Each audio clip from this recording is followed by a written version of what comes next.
అవుతారు. మరోవైపున రాకా సుధాకర్ గారు సీనియర్ జర్నలిస్ట్, రాజకీయ విశ్లేషకులు కూడా మరి కాసేపట్లో మనతో పాటు లైవ్లో జాయిన్ అవుతారు. ముందుగా రామరాజు గారి దగ్గర నుంచి వద్దాం. రామరాజు గారు, మీరు ఆఫ్ఘనిస్తాన్లో పనిచేశారు, అక్కడ ఉన్నటువంటి పరిస్థితులన్నీ మీకు తెలుసు. అప్పుడు ఎట్లా ఉండేది, ఇవాళ జరుగుతున్న పరిణామాల గురించి మీరేమంటారు? ఈ పరిణామం జరుగుతుందని ఎవరు ఊహించలేదండి మేము. ఎప్పుడు ఇది చాలా బాధాకరమైన విషయం. ఎందుకంటే నేను 2006లో వెళ్ళాను ఆఫ్ఘనిస్తాను. అప్పుడు 2001లో వాళ్ళు డెమోక్రటిక్ గవర్నమెంట్ పెట్టిన తర్వాత 2003 నుంచి వాళ్ళు they started the economic reconstruction process. ఆ భాగంలో కొత్తగా వాళ్ళు బ్యాంకింగ్ లైసెన్స్ ఇస్తున్నారని చెప్పి మేము వెళ్ళి ఓన్గా బ్యాంక్ పెట్టడం జరిగింది. ఈ బాధాకరమైన విషయం ఏంటంటే ఈ 20 సంవత్సరాల్లో అమెరికన్ సపోర్ట్ కానీ, ఇంటర్నేషనల్ సపోర్ట్ కానీ, యుఎన్డిపి కానీ, వరల్డ్ బ్యాంక్ కానీ, ఏడీబీ కానీ, సో లాట్ ఆఫ్ డెవలప్మెంట్ వచ్చింది. Development in the sense and institutions వచ్చినాయి. They started giving licence to the banks, insurance companies, mobile companies, TV channels, అలాగే చాలా malls వచ్చినాయి, స్టార్ హోటల్స్ వచ్చినాయి, హాస్పిటల్స్ వచ్చినాయి. సో చాలా ఈ 20 ఏళ్ళు నిర్మించిన ఇలాంటి అన్నీ కూడా ఇన్స్టిట్యూషన్స్ అన్నీ కూడా మళ్ళీ కొలాప్స్ అయిపోతామని ఒక భయం, ఆందోళన ఉంది ప్రత్యేకంగా. రెండోది, మేము వెళ్ళినప్పుడు కొత్తగా అప్పుడు 2001లోనే డెమోక్రటిక్ గవర్నమెంట్ వచ్చింది కాబట్టి సెంట్రల్ బ్యాంక్ని రివ్యాంప్ చేసి మొత్తం కరెన్సీని రద్దు చేసి డిమానిటైజేషన్ చేసి మళ్ళీ న్యూ కరెన్సీ ఇష్యూ చేసి కొత్తగా బ్యాంక్ లైసెన్స్లు ఇవ్వటం. మేము వెళ్ళే నాటికి అక్కడ బ్యాంకింగ్ పాలసీలు కూడా లేవు. మేము వెళ్ళిన తర్వాత ఎన్ఐ యాక్ట్ కానీ లేకపోతే బ్యాంకింగ్ యాక్ట్ కానీ అవన్నీ ఎనాక్ట్ చేయడం జరిగింది. తర్వాత అందులో భాగంగానే డిపాజిట్ ఇన్సూరెన్స్ కార్పొరేషన్ పెట్టాము. తర్వాత Afghanistan institute of banking and finance ఒకటి ఎస్టాబ్లిష్ చేసాము. సో మేజర్గా మా రోల్ ఏంటంటే అది ఇంటర్నేషనల్ అక్కడ ఆఫ్ఘనిస్తాన్ వెళ్ళటం ఓన్లీ బ్యాంక్లో major positions 5-6 positions they allowed, remaining అంతా లోకల్స్లో తీసుకోవాలి. సో లోకల్స్ కెపాసిటీ ఏంటంటే మ్యాక్సిమం ఇంటర్మీడియట్ కెపాసిటీ. ఇంటర్మీడియట్ అయినా కూడా వాళ్ళకి మ్యాథ్స్ కానీ ఇంగ్లీష్ కానీ అంత జనరల్గా when compare to other countries they are not that much capable. వాళ్ళని రిక్రూట్ చేసుకుని వాళ్ళని ట్రైనింగ్ ఇచ్చి బ్యాంక్ ఎస్టాబ్లిష్ చేసి వాళ్ళతోటి నడిపాము. నిన్నే లక్కీగా అక్కడ ఉన్న మా స్టాఫ్ అంతా, నేనైతే 2 years నుంచి వెళ్ళలేదు, కరోనా గురించి వెళ్ళలేదు. మొన్న సండే నాడు లాస్ట్ ఫ్లైట్లో మా బ్యాంక్ స్టాఫ్ అందరినీ తీసుకురావడం జరిగింది. అదృష్టవశాత్తు అందరూ వచ్చేసారు. సో ఇప్పుడున్న పరిస్థితులతో పోల్చుకుంటుంటే చెప్తాం కదా, అప్పట్లో మేము అన్నీ తిరిగాము. చాలా భయంకరమైన పరిస్థితులు, ప్రతిరోజు బాంబు బ్లాస్టులు ఎప్పుడు జరుగుతుండేవి. ఇప్పుడు ఇంకా దీనివల్ల బాంబు బ్లాస్టులు జరగకపోవచ్చు, ఎందుకంటే వాళ్ళే అధికారంలోకి వచ్చారు కాబట్టి బ్లాస్టులు చేసి అదొక్కటే ఒక మంచి పరిణామం కనబడుతుంది. అదర్వైజ్ ఏంటంటే మళ్ళీ వాళ్ళు తీసుకున్న తర్వాత ఏంటంటే కంప్లీట్ ఇస్లామిక్ కంట్రీ అంటారు. ఇస్లామిక్ కంట్రీ అంటే వాళ్ళు షరియా లాస్ని స్ట్రిక్ట్గా అమలు చేయాలంటారు. అంటే టీవీలో కూడా, రేడియోలో కూడా ఎంటర్టైన్మెంట్ ప్రోగ్రామ్స్ ఉండకూడదు, ఓన్లీ ఇస్లామిక్ మతానికి సంబంధించిన ప్రోగ్రామ్స్ ఉండాలి. అలాగే గర్ల్స్ స్కూల్కి వెళ్ళడానికి లేదు, చదువుకోవడానికి లేదు, గర్ల్స్ జాబ్ చేయడం లేదు, వాళ్ళంతా కంపల్సరీ బురకాలు ధరించే వెళ్ళాలి.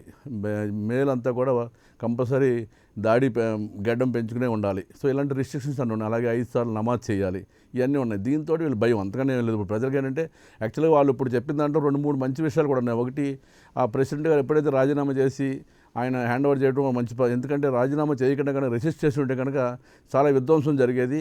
ఈ ఇన్స్టిట్యూషన్స్ అన్నీ పోయాయి, ఇవన్నీ డిమాలిష్ అయిపోయాయి. ఎందుకంటే అంత బ్లాస్ట్ చేసి డ్యామేజ్ చేసేవాళ్ళు, అదొకటి. రెండోది, వాళ్ళు కూడా ఓపెన్గా ఏం చెప్తున్నారంటే మేము పౌరులకి ఆస్తులకి ఏమీ నష్టం చేయం, మేము we want only power transfer, మాకు పవర్ కావాలంతే.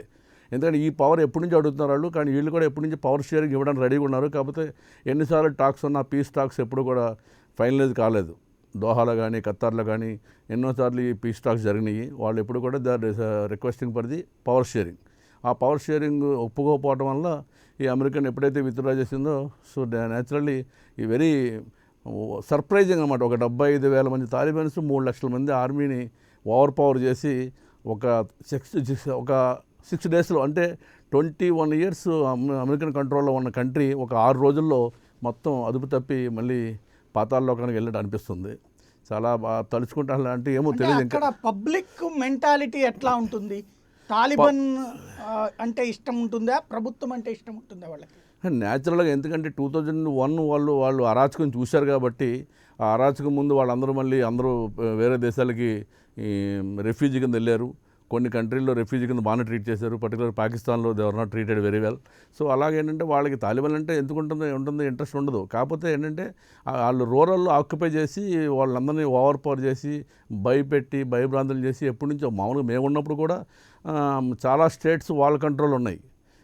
కాబట్టి అప్పుడు ఇంతలాగా క్యాపిటల్స్ని ఆక్యుపై చేసి మొత్తం పరిపాలనని స్తంభించి ఇలా డైరెక్ట్గా కాబూల్ వస్తారని ఎవరు 2 డేస్ బ్యాక్ కూడా నేను ఫోన్ చేసి వాళ్ళు మా వాళ్ళు వచ్చేయంటారంటే లేదు, కాబూల్ దాకా రారాళ్ళు, ఓన్లీ లోకల్ ప్రొవిన్షియల్ అన్ని కంట్రోల్ చేస్తున్నారు. కానీ సండే ఒక్కరోజు మధ్యాహ్నం 3 నుంచి డైరెక్ట్గా కాబూల్ క్యాప్చర్ చేసి, నిన్న మీరు చూసుంటారు ప్రెసిడెంట్ ప్యాలెస్లో వాళ్ళందరూ తాలిబాన్స్ వచ్చి ఆ సోఫాల మీద అట్ల మీద కూర్చొని పడితే తింటా, ఏదో నేల మీద అట్ల కార్పెట్ మీద కూర్చొని వాళ్ళు అంటే. కాకపోతే ఏంటంటే ఏమో మరి వారు పరిపాలన ఏంటంటే వాళ్ళు ఏంటంటే ఇస్లామిక్ కండిషన్స్లోనే పరిపాలన చేయాలంటారు, అదొక్కటే తప్ప మిగతా అంతా సివిలియన్స్ ఏంటంటే వాళ్ళకి ఈ దొరకు చేశారు కాబట్టి ఆ భయం ఇంకా ఉంది. ఎందుకంటే వాళ్ళని ఏదైనా తప్పు చేస్తే కఠినంగా శిక్షించడం, ఘోరంగా శిక్షించడం, పబ్లిక్గా శిక్షించడం, ఇవన్నీ చూశారు వాళ్ళు.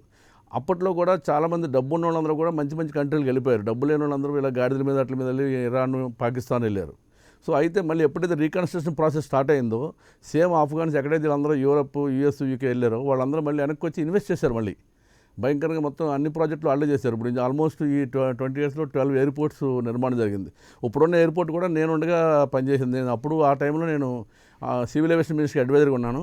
ఆ ఎయిర్పోర్ట్ నా కంట్రోల్లోనే కన్స్ట్రక్షన్ అయింది అప్పట్లో. అంతకుముందు ఇంకా పాత ఎయిర్పోర్ట్ ఉండేది, దాన్ని డొమెస్టిక్ ఇచ్చి ఇప్పుడున్న ఎయిర్పోర్టు చైనీస్ గవర్నమెంట్ గిఫ్ట్ ఇచ్చింది. అలాగే మన ఇండియన్ గవర్నమెంట్ కూడా క్యాష్ ఇవ్వకుండా ఏం చేశారంటే అంత కైండ్ అంటే ఇప్పుడు పార్లమెంట్ భవనం కట్టారు, డ్యామ్ కట్టారు, అంటే నీరు వాటర్ పాకిస్తాన్ వేస్ట్కి వెళ్ళిపోకుండా డ్యామ్ ఒకటి కట్టారు.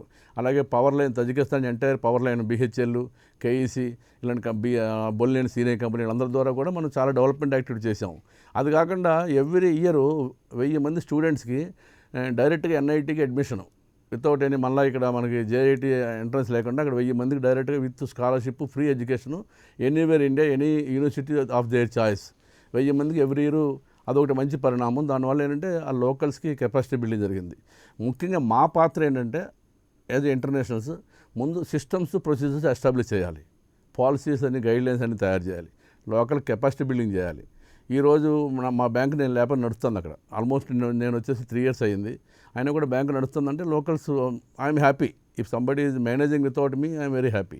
సిమిలర్లీ మినిస్ట్రీలో పనిచేశా, ఫైనాన్స్ మినిస్టర్లో. ముందు మినిస్టర్ ఆఫ్ సివిల్ ఏవియేషన్ చేశాను, అలాగే ఫైనాన్స్ మినిస్టర్లో బడ్జెట్లో చేశాను. సో ఇప్పుడు ఈవేళ మినిస్ట్రీలో అడ్వైజర్ లేకుండా కూడా వాళ్ళు పనిచేసే స్థాయికి వచ్చారు వాళ్ళు. ఎందుకంటే తర్వాత నెమ్మదిగా వాళ్ళు గ్రాడ్యుయేషన్ చేసుకున్నారు, పోస్ట్ గ్రాడ్యుయేషన్ చేసుకున్నారు. కాకపోతే ఏంటంటే వాళ్ళందరికీ ఏంటంటే ఈ 20 yearsలో ఈ అన్ని దేశాలు కలిపి డోనర్ ఎకానమీ అంటారు. మొత్తం యాక్చువల్గా ప్రాబ్లం ఏంటంటే 68% డోనర్ ఎకానమీ కంట్రీ, అది 32% ఓన్లీ రెవెన్యూ సస్టైనబిలిటీ. సో దాంతో ఏంటి, ఇప్పుడు ఈ సడన్గా ఎప్పుడైతే తాలిబాన్ గవర్నమెంట్ టేక్ ఓవర్ చేసిందో we are not sure whether all the countries which are donating whether they continue donate or not. If that is not there definitely economic collapse అవుతుంది. ఎందుకంటే that is not sufficient. 32% revenue sustainability అనేది it is very difficult to run a country. So ఎప్పుడైతే మనం 68% donor dependence ఉందో, మేము ఉన్నప్పుడు ఏంటి అన్ని డోనర్స్ కూడా వాళ్ళు కూడా ఏంటంటే అమెరికా అనౌన్స్ చేస్తుంది $500 million అని, కానీ ఇమీడియట్గా ఇవ్వదు. అలాగే వరల్డ్ బ్యాంక్ అనౌన్స్ చేస్తుంది. వాళ్ళందరూ ఏంటంటే కండిషన్లు పెడతారు, ఈ లా యాక్ట్ చేయాలి, ఈ డిపార్ట్మెంట్లో ఇది ఉండాలి, రిజర్వ్ బ్యాంక్లో ఈ పాలసీ ఉండాలి, బ్యాంకింగ్ ఈ కండిషన్లు ఉండాలి, IMF అన్ని కండిషన్ పెడుతుంది, యాంటీ మనీ లాండరింగ్ కానీ లేకపోతే KYC నామ్స్ కానీ చాలా స్ట్రిక్ట్గా పెడతారు. ఎందుకంటే మేము అక్కడ ఉన్నప్పుడు US అంత సపోర్ట్ చేసినా no US bank is supposed to open a nostro account for us. All the banks, we have 17 banks. అంటే 3 గవర్నమెంట్ బ్యాంక్స్ ఉన్నాయి, 4 ఫారెన్ బ్యాంక్స్ ఉన్నాయి, మిగతా అన్ని ప్రైవేట్ బ్యాంక్స్ నేను వెళ్ళగా వచ్చినాయి. సో ఇవన్నీ కూడా ఈ బ్యాంకులో ఇప్పుడు ఆశ్చర్యం ఏంటంటే బ్యాంక్స్లో ఫిక్స్డ్ డిపాజిట్ అనేది లేదు. ఒక 17 బ్యాంకులు ఉన్నాయి, ఎక్కడ ఫిక్స్డ్ డిపాజిట్ అనేది ఎవరు వేయటం చూడలేదు. ఎందుకంటే అడిగేవాళ్ళని చాలామంది కస్టమర్లని అడిగితే మాకు రేపు అనేది గ్యారంటీ లేదు. ఫిక్స్డ్ డిపాజిట్ ఏదో ఇండియాలాగా 5 ఏళ్ళు 10 ఏళ్ళు డబుల్ అవుతుందంటే మాకు అంత ఆశ లేదు, అంత దాని మీద ఆసక్తి లేదు. ఎందుకంటే 5 ఏళ్ళు అనేది చాలా లాంగ్ పీరియడ్. మాకు రేపు గడితే సరిపోతుంది, ఏ రోజు బతికితే ఆ రోజు బతికినట్టు. సో ఫిక్స్డ్ డిపాజిట్ లేదు. నిన్న కూడా బ్యాంక్స్లో లైన్లు కట్టారు. ఇప్పుడు మాకు కూడా అదే భయం, మేము బ్యాంక్ వదిలిపెట్టి వచ్చాము. ఇప్పుడు ఏంటో క్యాషియర్లు డబ్బులు తీసుకెళ్ళిపోతారా, లేకపోతే కస్టమర్లకు డబ్బులు ఇస్తారా, అక్కడ ఎవరు మేనేజ్మెంట్ చేస్తారు, అంత లోకల్స్ కప్ చెప్పాం, వాళ్ళు ఎలా ఉంటుందో తెలియదు. సో అదైతే ఆ భయం ఉంది. ఎందుకంటే మనం 20 ఏళ్ళ నుంచి కష్టపడి ఒక ఇన్స్టిట్యూట్ని మనం రన్ చేస్తున్నప్పుడు 40 బ్రాంచెస్, ATMs, మొబైల్ అన్నీ ఉన్నాయి. అన్నీ ఉన్న బ్యాంక్ని సడన్గా వాళ్ళకి ఇచ్చేస్తే వాళ్ళు దాన్ని ఏం చేస్తారు? ఆ డబ్బులు కస్టమర్స్కి ఇస్తారా? వాళ్ళు ఎంతో కష్టపడి దాచుకున్న డబ్బులు వాళ్ళకి కనీసం సేవింగ్ అకౌంట్, కరెంట్ అకౌంట్లో ఉన్నది ఇస్తారా? ఎందుకంటే that is again another problem. Actually main problem ఇది, it's a land lock country. There is no sea, there is no road, there is no rail. You seen yesterday airport మన bus stand లాగా ఉంది, Vijayawada bus stand లాగా ఉంది. ఎందుకంత కారణం, that is only 1 gateway ఎక్కడైనా వెళ్ళాలంటే. తర్వాత వీళ్ళు మిగతా బార్డర్స్ అన్నీ క్లోజ్ చేశారు. దాంతో ఈ ప్రాబ్లమ్స్ ఉన్నప్పుడు ప్రజల్లో భయాందోళన ఉంటుంది. మొత్తం అందరూ ఎయిర్పోర్ట్కి వచ్చారు. వెళ్తున్న ఫ్లైట్ ఎక్కి ఫ్లైట్ నుంచి పడి ఫ్లైట్ బస్సులాగా ఎక్కి ఓవర్ బోర్డ్ చేసేసి ఇవన్నీ చూస్తుంటే ఇది ఒక మనం ఎక్కడున్నాం, అసలు మన నాగరికతలో ఉన్నాం, ఎక్కడున్నాం అసలు అంటే మనం మనిషికి ఎంత భయం ఉంటుంది. ఆ భయం ప్రాణాలను కాపాడుకోవాలి, ఎలాగైనా వెళ్ళిపోవాలి. ఇంకా సర్ప్రైజింగ్ ఏంటంటే నిన్న నేను 2-3 అఫీషియల్స్తో మాట్లాడాను.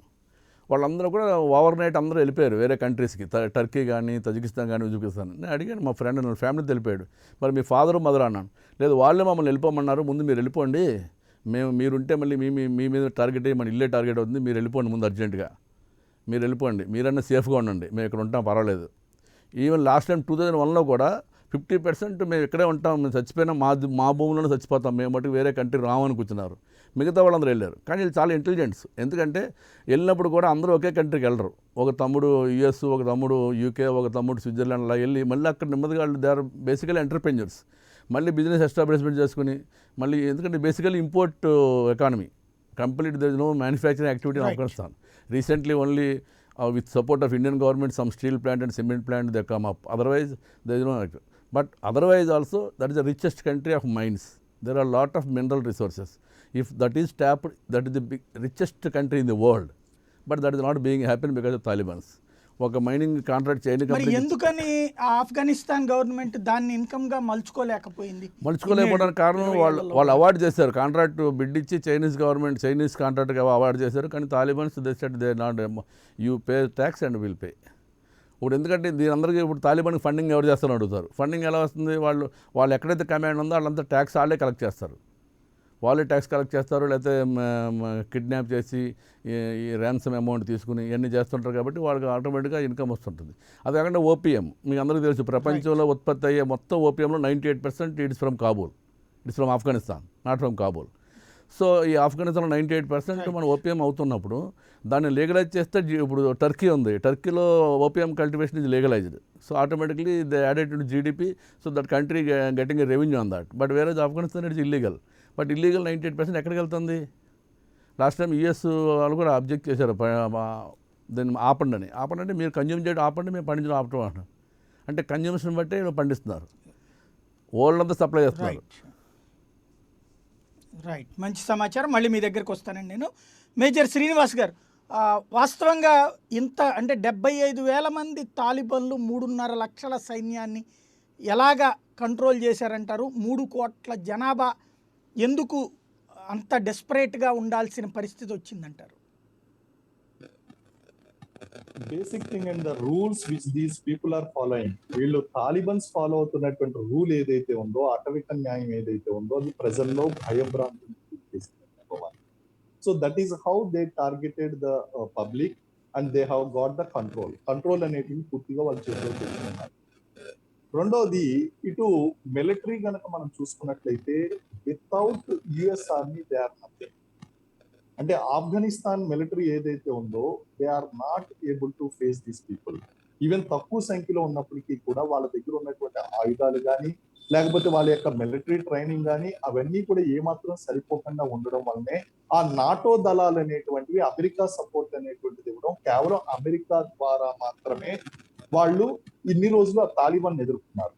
Now they have created a dependency, ఒక రకమైనటువంటి మానసికమైనటువంటి పరిస్థితికి వచ్చినాయి అక్కడ ఉన్నటువంటి దళాలు. ఇక్కడ మనకు రష్యా దళాలు కానీ, లేకపోతే అమెరికా దళాలు కానీ, ఇతర దేశాల నుంచి వచ్చేటువంటి సుశిక్షితులైనటువంటి ఆ సైనికులు యొక్క బలం లేకపోతే గనక మనం తాలిబాన్ ఎదుర్కోలేము అనేటువంటి ఒక సైకలాజికల్ డిపెండెన్సీకి అక్కడ ఉన్నటువంటి ఆర్మడ్ ఫోర్సెస్ అనేటువంటి వచ్చేసింది. Number 2, and also the orders from the rulers, అక్కడ ఉన్నటువంటి ప్రభుత్వంలో ఉన్నటువంటి వారు ఎవరైతే ఉన్నారో వాళ్ళ యొక్క ఆర్డర్స్. ఆర్మీని ముందుకు పంపించినట్లయితే ద ఫస్ట్ థ్రెట్ ఎవరికి ఉంటుంది అంటే అక్కడ ఉన్నటువంటి రూలర్స్ ఎవరైతే. రైట్ సార్, మీది ఆడియో మిస్ అవుతోంది.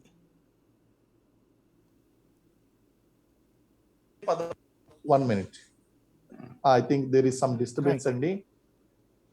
Am I audible now? ఇప్పుడు ఓకే. వస్తుంది కదా? ఓకే. సో ఎవరైతే ఇక్కడ ఆ యొక్క పదవికి అడ్డుపడుతున్నారో వీళ్ళు తాలిబాన్లు అధికారం చేపట్టిన తర్వాత వాళ్ళని ఉరి తీసేటువంటి అవకాశం ఉంది, వాళ్ళ ప్రాణాలకే ప్రమాదం. అందు గురించి వీళ్ళు మిలిటరీని కూడా ముందుకు తీసుకువెళ్ళడం అనేటువంటిది జరగలేదు. ఎప్పుడైతే అమెరికా ఒక నిర్ణయం తీసుకుందో, ఒక ఘోరమైనటువంటి నిర్ణయం తీసుకుందో, ఒక చారిత్రక పరమైనటువంటి తప్పిదాన్ని చేసిందో, ఇమీడియట్ గా అక్కడ it is a secret understanding between the American government and the Taliban. అక్కడ ఎప్పుడైతే ఆ ఫోర్సెస్ అనేటువంటి వెనక్కి తీసుకోవడం జరిగిందో, తాలిబాన్స్ కి బలం అనేటువంటిది బాగా పెరిగిపోయింది. పెరిగిపోవడం వల్ల ఇన్ని లక్షల మంది ఉన్నటువంటి ఆర్మీ కూడా అటు తాలిబాన్స్ ని ఏమీ చేయలేకపోయింది. ప్రజలు భయభ్రాంతులకు గురై ఉన్నారు. ఆల్రెడీ చాలా చక్కగా ఎక్స్ప్లెయిన్ చేశారు. అక్కడ ఉన్నటువంటి సిచ్యువేషన్ స్వయంగా చూశారు కాబట్టి కళ్ళ కట్టినట్టు మనకి చెప్పారు. అక్కడ ఉన్నటువంటి ఆ భీతాహుతమైనటువంటి ఆ యొక్క పరిస్థితులు వాళ్ళు చూశారు. వాళ్ళందరూ కూడా స్వయంగా చూశారు. ప్రజలు ఆటోమేటిక్ గా సరెండర్ అయిపోయారు. సో తాలిబాన్ కి పవర్ చేపట్టడం అనేటువంటిది పెద్ద కష్టమేం లేదు. ఈ రోజు రూలర్స్ అంటే ఎలా ఉండాలంటే, అసలు రూలర్స్ అనేటువంటి వాళ్ళకి వాళ్ళ చేతిలో పెన్ ఉండాలి, కానీ వీళ్ళ చేతిలో ఉన్నది గన్. గన్ ఎప్పుడైతే చూపించారో ఇక్కడ అటవిక రాజ్యం అనేటువంటి నడుస్తుంది. అక్కడ శిక్షలు అనేటువంటిది అంటే అక్కడ పోలీసులు అరెస్ట్ చేయడం కానీ, కోర్టుకు తీసుకువెళ్ళడం కానీ అటువంటిది ఏం లేదు. డైరెక్ట్ గా శిక్షలు వేయడం, దొంగతనం చేస్తే చేతులు నరికేయడం, ఏదన్నా తప్పు చేస్తే కనుక పబ్లిక్ లో వాళ్ళ ప్రాణాలు తీసేయడం, అక్కడ స్త్రీల యొక్క మాన ప్రాణాలకు ఏమాత్రం కూడా భద్రత లేకుండా పోవడం, ఇవన్నీ కూడా చాలా ఘోరమైనటువంటి పరిస్థితుల కింద తయారని ఆటోమేటిక్ గా ఇవన్నీ కూడా తాలిబాన్ కి అనుకూలంగా మారినాయి. తాలిబాన్లు ఇమీడియట్ గా వాళ్ళ పవర్ లో రావడానికి ఈజీ అయిపోయింది.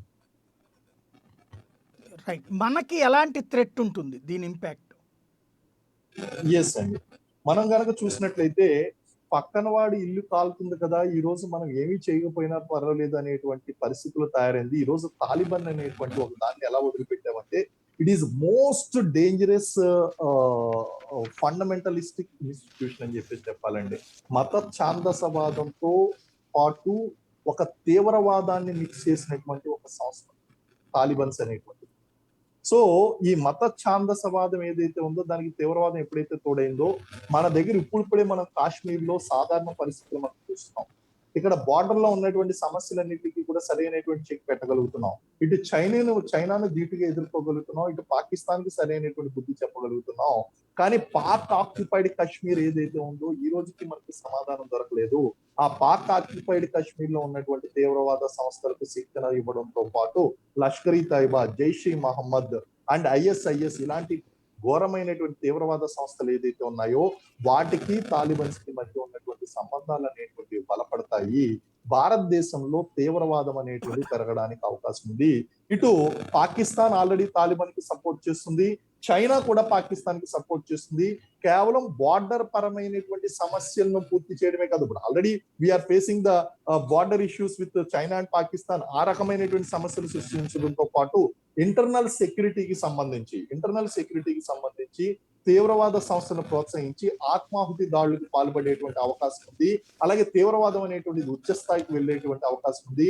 గోకుల్ చాట్ లాంటి ఇన్సిడెంట్స్ ఎన్నో కూడా దేశంలో ఉన్నటువంటి ఇంటీరియర్ ప్లేసెస్ లో కూడా పెరిగేటువంటి అవకాశం ఉందండి. కారణం ఏమిటి అంటే, మనం కేవలం తాలిబాన్ అనేటువంటి కేవలం ఒక్క ఆఫ్ఘనిస్తాన్ కి సంబంధించినటువంటి అంశమే మనం అనుకుంటే కనుక చాలా పొరపాటు. ఈ రోజు వాళ్ళకి లక్షల కొద్ది, కోట్ల కొద్ది, మిలియన్లు, ట్రిలియన్ల కొద్ది ఆ యొక్క ఫండ్స్ అనేటువంటివి ఎవరిస్తున్నారు అసలు? How this Taliban is getting survived? ఈ ఇంటర్నేషనల్ మనీ సర్క్యులేషన్ అనేటువంటిది ఎలా వస్తుంది? ఫండ్స్ ఫ్లో అనేటువంటిది ఎక్కడ ఉన్నది, ఏంటి అనేటువంటి మూలాలు కనుక మనం తెలుసుకోకపోయినట్లయితే, ఏ దేశం వాళ్ళకి సపోర్ట్ చేస్తుంది, ఇవన్నీ కనుక మనం చూసుకోకపోతే కనుక మత ఛాందసవాదం పెరిగిపోవడంతో పాటు తీవ్రవాదం అనేటువంటిది చాలా తీవ్రంగా ఎక్కువ అవుతుందండి. అలాగే భారతదేశం మీద కూడా చాలా ఘోరమైనటువంటి ఇంపాక్ట్ అనేది పడే అవకాశం ఉంది. Of course we are prepared to face all these situations. గతంలో ఎన్నో మనం ఇటువంటి అటాక్స్ చూసాము, మనం సరైన సమాధానం చెప్పాము, ప్రస్తుతం చూస్తున్నాం, భవిష్యత్తులో కూడా చూస్తాము. కాబట్టి అటు దానికి భయపడవలసినటువంటి అవసరం లేదు. కానీ the threat perception, risk analysis కనుక మనం చేసినట్లయితే, risk is more, the threat is more. Because of this Taliban, the impact on India is direct and indirectly it is increasing the terrorism inside the India. దీంతో పాటు cross border Giridhar గారు. పెరిగేటువంటి అవకాశం. Right. Giridhar గారు, ఈ పరిస్థితి భారతదేశం ఒక ఎత్తు, రెండవది అంతర్జాతీయ సమాజం మరొక ఎత్తు. అంతర్జాతీయ సమాజం ఎందుకని అంత క్యాజువల్గా అయిపోయింది, లేదా అంత బేలగా మారిపోయింది అనుకోవాలి?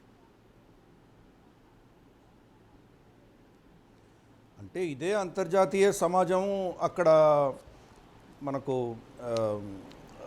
నేటో ఫోర్సెస్ కావచ్చు, లేదా కోయలిషన్ ఫోర్సెస్ అందాం, వీళ్ళందరూ ఇన్ని సంవత్సరాలు ఉన్నారు కదా అక్కడ. వీళ్ళకి మించినటువంటి ఇంటర్నేషనల్ ఫోర్స్ అంటూ ఏమీ లేదు. వీళ్ళే మొత్తం ప్రపంచంలో శాసించగలిగినటువంటి అగ్రగాములు వీళ్ళే అక్కడి నుంచి వెళ్ళిపోతున్నారంటే వీళ్ళ తర్వాత ఉన్న దేశాలన్నీ వీళ్ళకంటే చాలా తక్కువ ఇన్ఫ్లుయెన్స్ ఉన్నవే ఉండాలి. మనం భారతదేశం కావచ్చు, లేదా చైనా కావచ్చు, లేదా ఇతరత్ర మన ఈస్ట్ ఏషియా కావచ్చు, లేదా ఆఫ్రికన్ కంట్రీస్ కావచ్చు, లేదా యూరోప్లో ఉన్నటువంటి చిన్న దేశాలు కావచ్చు, వీళ్ళెవరూ కూడాను నేటో కానీ లేదా అమెరికా పెట్టినటువంటి కోయలిషన్ కంటే బలవంతులైతే కాదు. ఏదో తూతూ మంత్రంగా దీని గురించి వీళ్ళు ఏదో స్టేట్మెంట్స్ ఇవ్వగలరు, కానీ అమెరికానే ఆఫ్ఘనిస్తాన్ని కాబూల్కి హస్తగతం చేయాలి అని నిర్ణయించుకొని వాళ్ళనే ప్రాధేయపడి మమ్మల్ని కాపాడండి, మమ్మల్ని ఏం చేయకండి అని చెప్పి వాళ్ళ ముందర దాసోహం అన్నప్పుడు ఇంకా మిగతా ప్రపంచం అంతా ఏం చేయగలదు? అది అక్కడ పరిస్థితి. సో ఇంటర్నేషనల్ కమ్యూనిటీని మనం బ్లేమ్ చేయడానికి అక్కడ ఆస్కారమే లేదు. ఎందుకంటే వాళ్ళకి యాక్సెస్ ఎలా ఉంటుంది?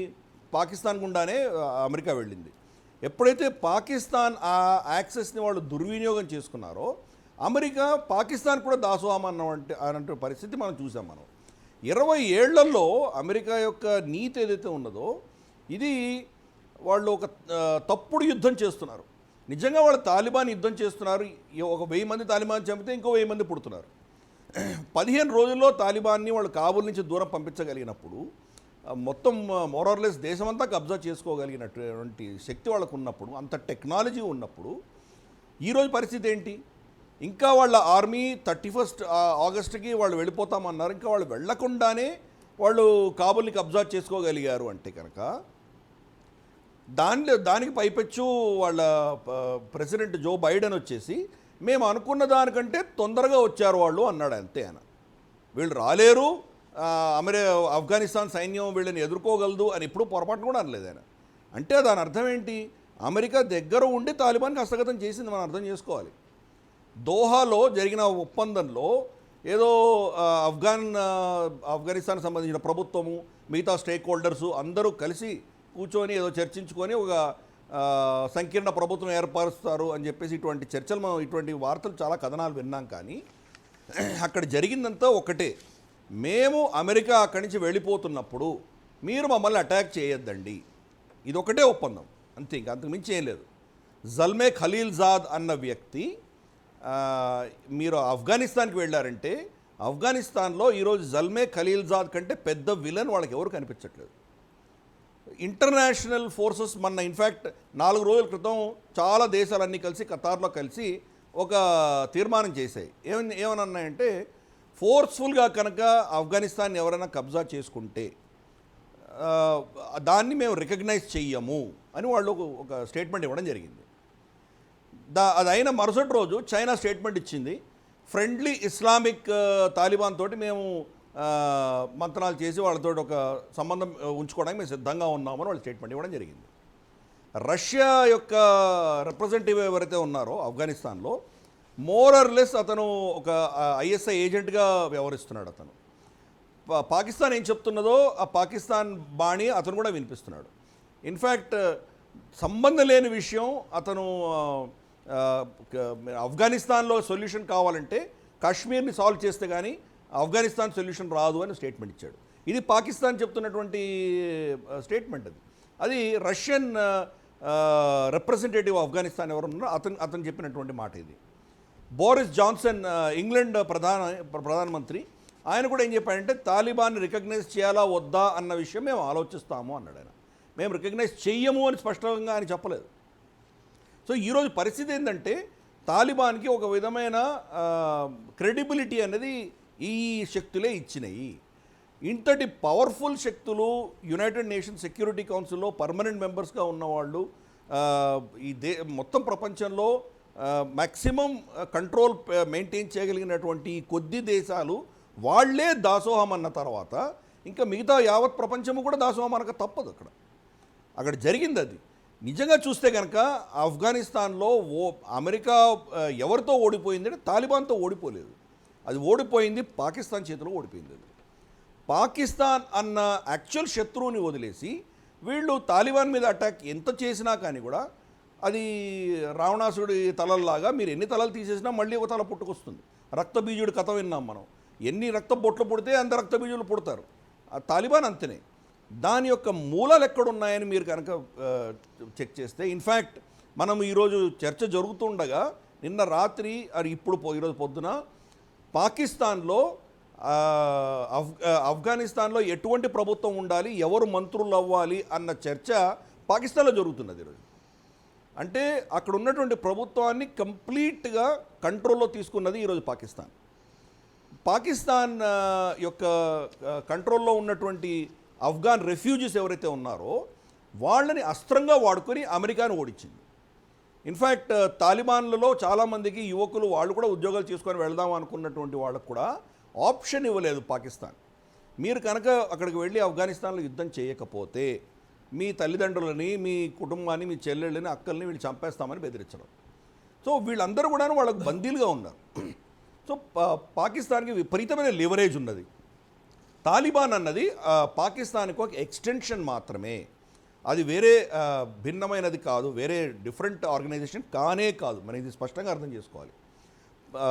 ఒక్కరోజు కూడా తాలిబాన్ను పాకిస్తాన్ సపోర్ట్ లేకపోతే అది తట్టుకోలేదు.